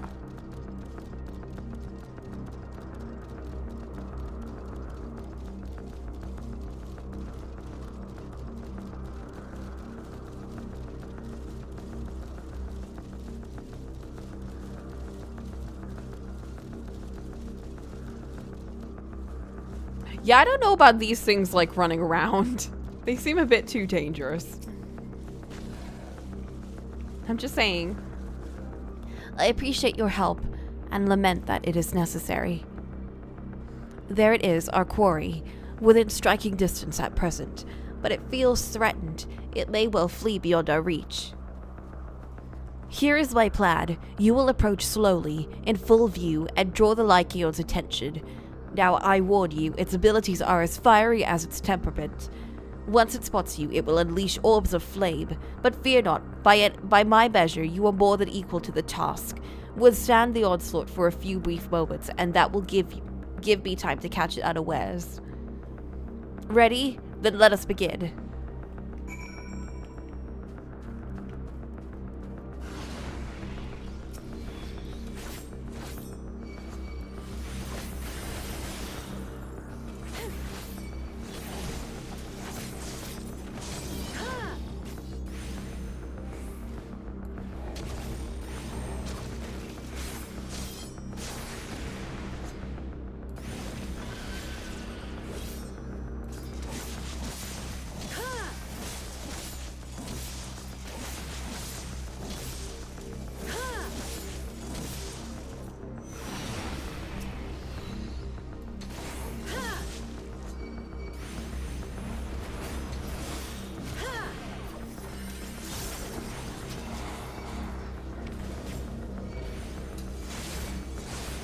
Uh-oh.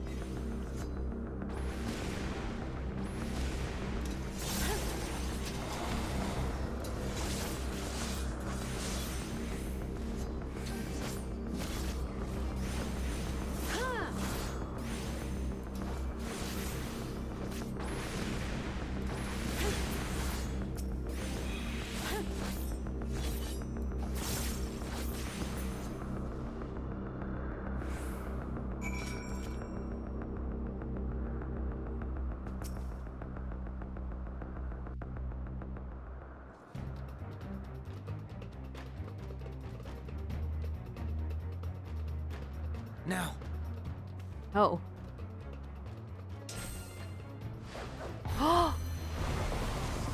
He's got like a doctor's thingy. Is he a healer? Oh, that was quicker than I thought.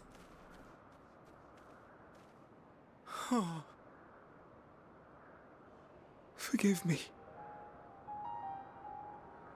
Please, forgive me. May you and your kin find peace. Why would you make something Wherever like your this? souls may I'm just drift in the saying. underworld, may you find tranquil seas.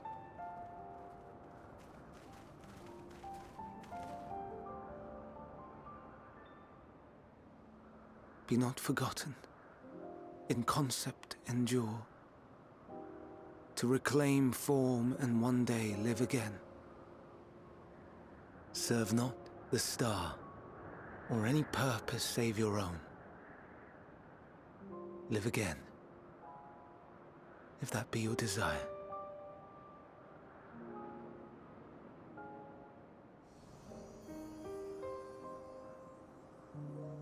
Hate, if that be your want.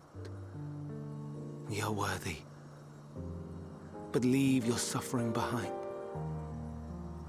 Lay down your burdens, be born anew. Fly high, fly free.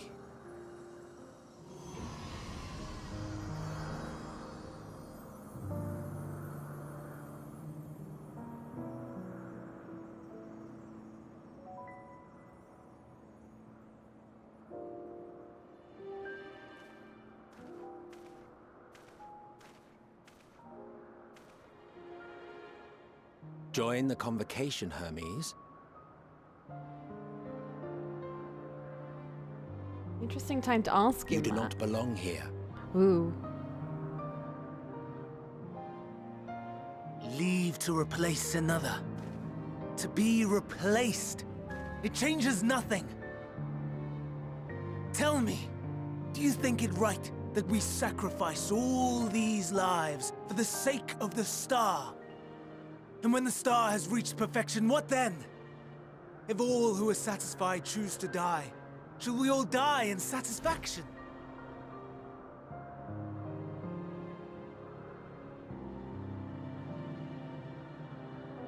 I do not know.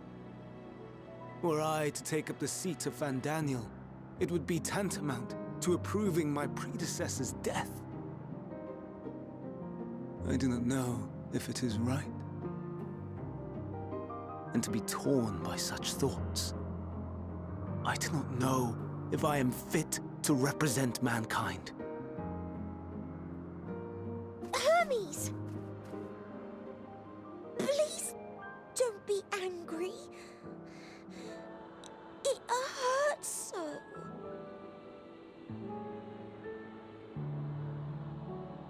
Forgive me. Well, you can't tell him to not be angry if he's angry. Consider me in spite of everything. I beg some time to gather my thoughts. Meanwhile, Hythlodaeus, I fear I must trouble you to attend to the others. 'Tis no trouble at all. Take as long as you require.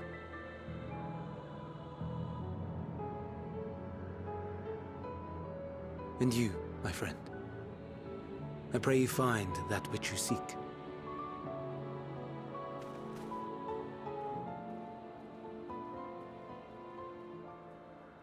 I expect we have some few matters to discuss. Shall we return to the 12 Wonders for a time? Aye.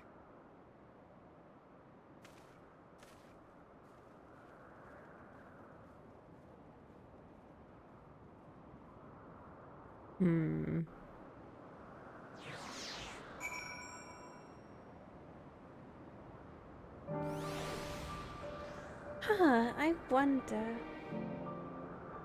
It seems a bit like The Fandaniel of the future is very much like the complete opposite of the Hermes of the past. Where Hermes seemed to be, and it's kind of funny too, it seems like the Emmett Selk of the future is also very different to the Emmett Selk of the past. Where he's kind of like, I want to preserve my friends forever, I don't want them to die. But over here he's kind of like, yeah, you know, we go to the star, like, you know, it's whatever. While as Hermes is kind of like, no, we must preserve every single life form forever. We can't let things die. I mean, I know it's not to that extent, but it's very much like he values life to an excessive degree almost. Which makes me kind of wonder why he's part of an experimental facility where they have to deal with life so much. But maybe it's his it's a way for him to be more responsible for keeping them alive as opposed to just seeing them die.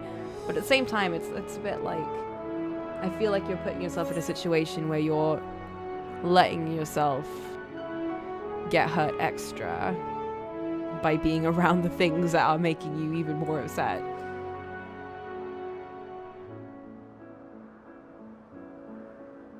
I don't know, I find him to be a very... I don't know if... Well, I guess he is quite engaging, but I don't know if I understand him too well. I'm not sure if I understand any of these characters too well, to be honest. I love Emmett, but at the same time, I'm very confused about what everyone is kind of like, what their purpose is overall anymore. They're all... I'm gonna be honest, I do not understand the fancy smanchy talk that they keep saying all the time. Like, they keep going on into like really long poetry and I'm getting very lost in the source now. So I'm just so confused. I don't understand. I've lost my brain. It's not working anymore.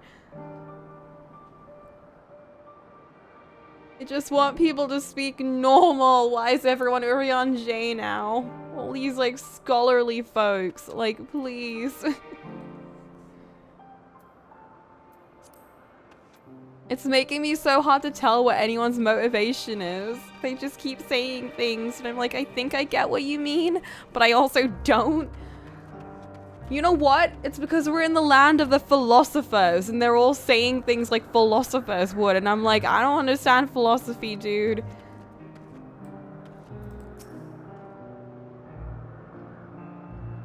It has been quite an exciting visit for you thus far. Oh, you weren't injured, were you? Good, good. No, I wasn't. I mean, I was a bit, but it's fine. Hades, help. The other Lycaons have been taken care of. The incident is resolved, and life in Elpis continues as normal. Or ends, as the case may be. Because they're masters of creation. You know what? Fair. They created shoe bills. They did. They did create shoe bills. I love shoe bills. These people all live in a society where they hide their individuality outside of this area. I don't... Yeah, I get what you mean. I don't know. It's making it a lot harder for me to really connect in a way. Like, not connect as in I don't feel for the characters, but it's more like it makes me a bit confused. Like, you know, if you're so confused by something that you can't really feel like you have a proper judgment of it because you don't really understand. Like, that's what I'm feeling. Like, I feel what they're feeling, but I don't understand what they're feeling. So it's making me have a hard time feeling because I'm like, should I feel this way or should I not? Like, I'm confused. Except Azim. I know, Azim and their weird love of cats. Like, what's up with that?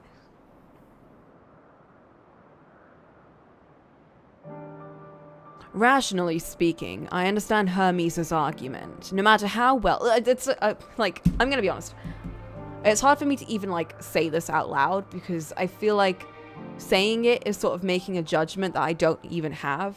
Because I feel like I have no judgment at this point. Like, I'm very unopinionated at this point because I just don't understand anything. Like, that's the level of how much I don't understand. Like, I'm having a hard time forming an opinion. And I'm saying this out loud just to make it kind of clear, but it's at a point where I'm not even clear about what I'm thinking. So this is me kind of just like vomiting what I'm not thinking, essentially. And hopefully soon I will be able to actually formulate a proper opinion, but we'll see. They do change, exactly, and my opinions are in flux right now. They're in a state where they're kind of just goopy goops, and they have no tangible state. Which is natural, that's how it is usually for like when you're going through something, or when you're watching a movie, or you're reading a story, and you're getting to know the characters and stuff. You're kind of like, I have no proper opinion of them. I don't know if I like or dislike them. I like them in the moment, and I like what they're doing in the moment, or I dislike what they're doing in the moment, but it takes a lot of moments to really form how you feel about them. And right now I'm very unsure of how I feel about anything. In that there's a lot of moments where I like them, and there's a lot of moments where I'm unsure of why they're doing certain things, which makes me kind of dislike them. Not to say I do dislike anyone, it's more like I'm not sure what to think. Which is normal, so I need to play more and figure it out, is what I'm saying. I understand Hermes' argument. No matter how well deserved the rest, there is a pang of sadness when a colleague leaves us. Yet never has a departure caused me such grief as Hermes appears to feel. What must it be like to experience such torment? Oh, sweet boy. You don't even know yet. He doesn't even know. He doesn't even know.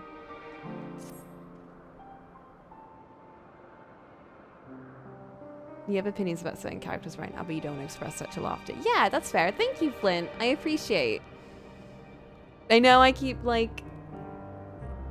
I know I make it such a big deal about, like, how other people's opinions can influence my opinions, because I'm always in that kind of state of, I don't know how to feel about them. And, like, anything can, like, swish me side by side. And sometimes saying that something is something will make me think something isn't something. So I appreciate that you're tackling it with such sensitivity. And I'm looking forward to what my final decision ends up being. Or how I can finally think about it. Yeah, it means we will have a nice good talk after, which is always very fun. You know what's kind of funny? Sometimes when I finish a game, like if I stream a game or something, I don't really have my opinion formed at the end of it. And I kind of go, oh, let's talk about it a bit. And then I kind of like stop. And I'm like, I don't want to talk about it anymore. And then like a week later, I'm suddenly overcome with emotions because I'm like, wait a minute, I finally realized how I feel about this and I'm sad. Or I'm happy. Or I'm like hollowed. It's either one of those. And it's a nice feeling to kind of get hit with that, like, oh, it finally connects. It finally connected to me. And I'm like, yeah. And then I think about it for like a year.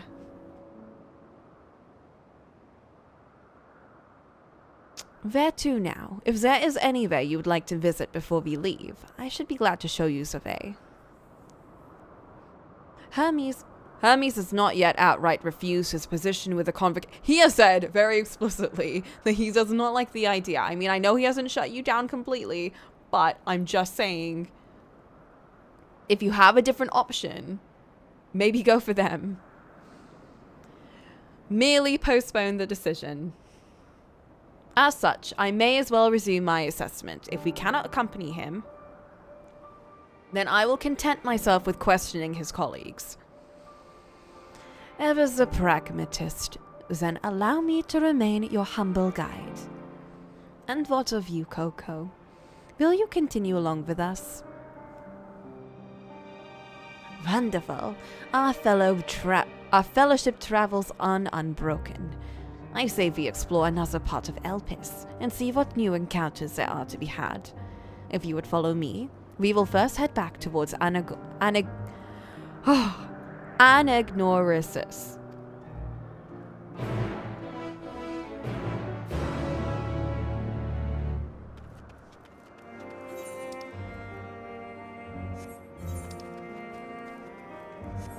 I know, I swear to God, these location names and people names and creature names, they're messing me up, dude.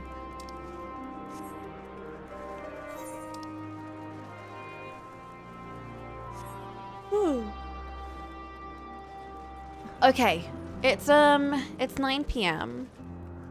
and once again, I got minimal sleep. And I would like to sleep soon. So maybe it's best for me to stop now and continue on Wednesday? I'm gonna say Wednesday.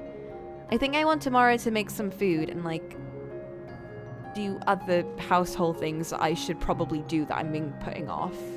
Like go to the doctor just for like a checkup, which I haven't done in ages. So I should probably do that. By the way, the headaches went away. So, the headaches went away and no teeth pain. So I think the wisdom teeth are fine. So we're good.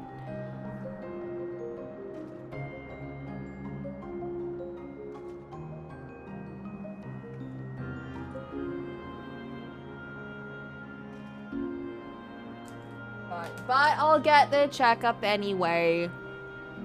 I know. I haven't gone to the dentist in ages, so I should probably go. I know. Okay. We will leave with this lovely view of these idyllic surroundings.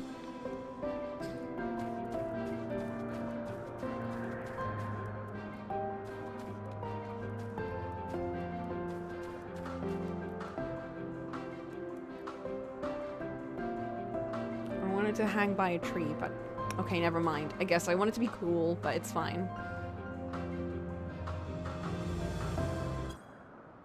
Alright guys, I'm gonna leave now. Oh my god, that sounded so YouTubey. I'm not gonna do that again. I'm gonna leave now and make some tea and wind down and finish some more flashcards, which I should do. I was very happy because my other kid that I don't teach, but she's friends with the other girl, I gave her some flashcards as well because she was kind of struggling too. She did them over the weekend.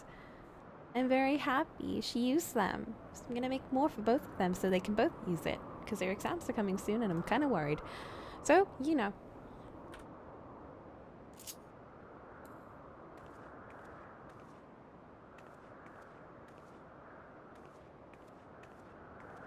Isn't this? Oh, right.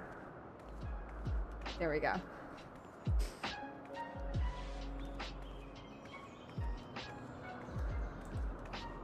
Progress is being made. I know. They're studying. They're trying. We'll see how much is being made in a bit, but hopefully enough. We'll find out we'll find out in 2 weeks when she has her test. So I'm very much hoping it goes well. Hopefully. Very, very hopefully. She's doing scribe training too, which she hasn't done before. She never did that for the past 2 tests, and she still did really well in those. So now that she's doing scribe training, and she learns to actually let her scribe read over the questions for her, and she listens to the questions instead of reading them very briefly and then getting them mixed up. Sorry. I've been with her for like 3 tests already and she keeps doing that and I'm like, you know the answers, but you keep misreading the questions even though I'm reading them for you.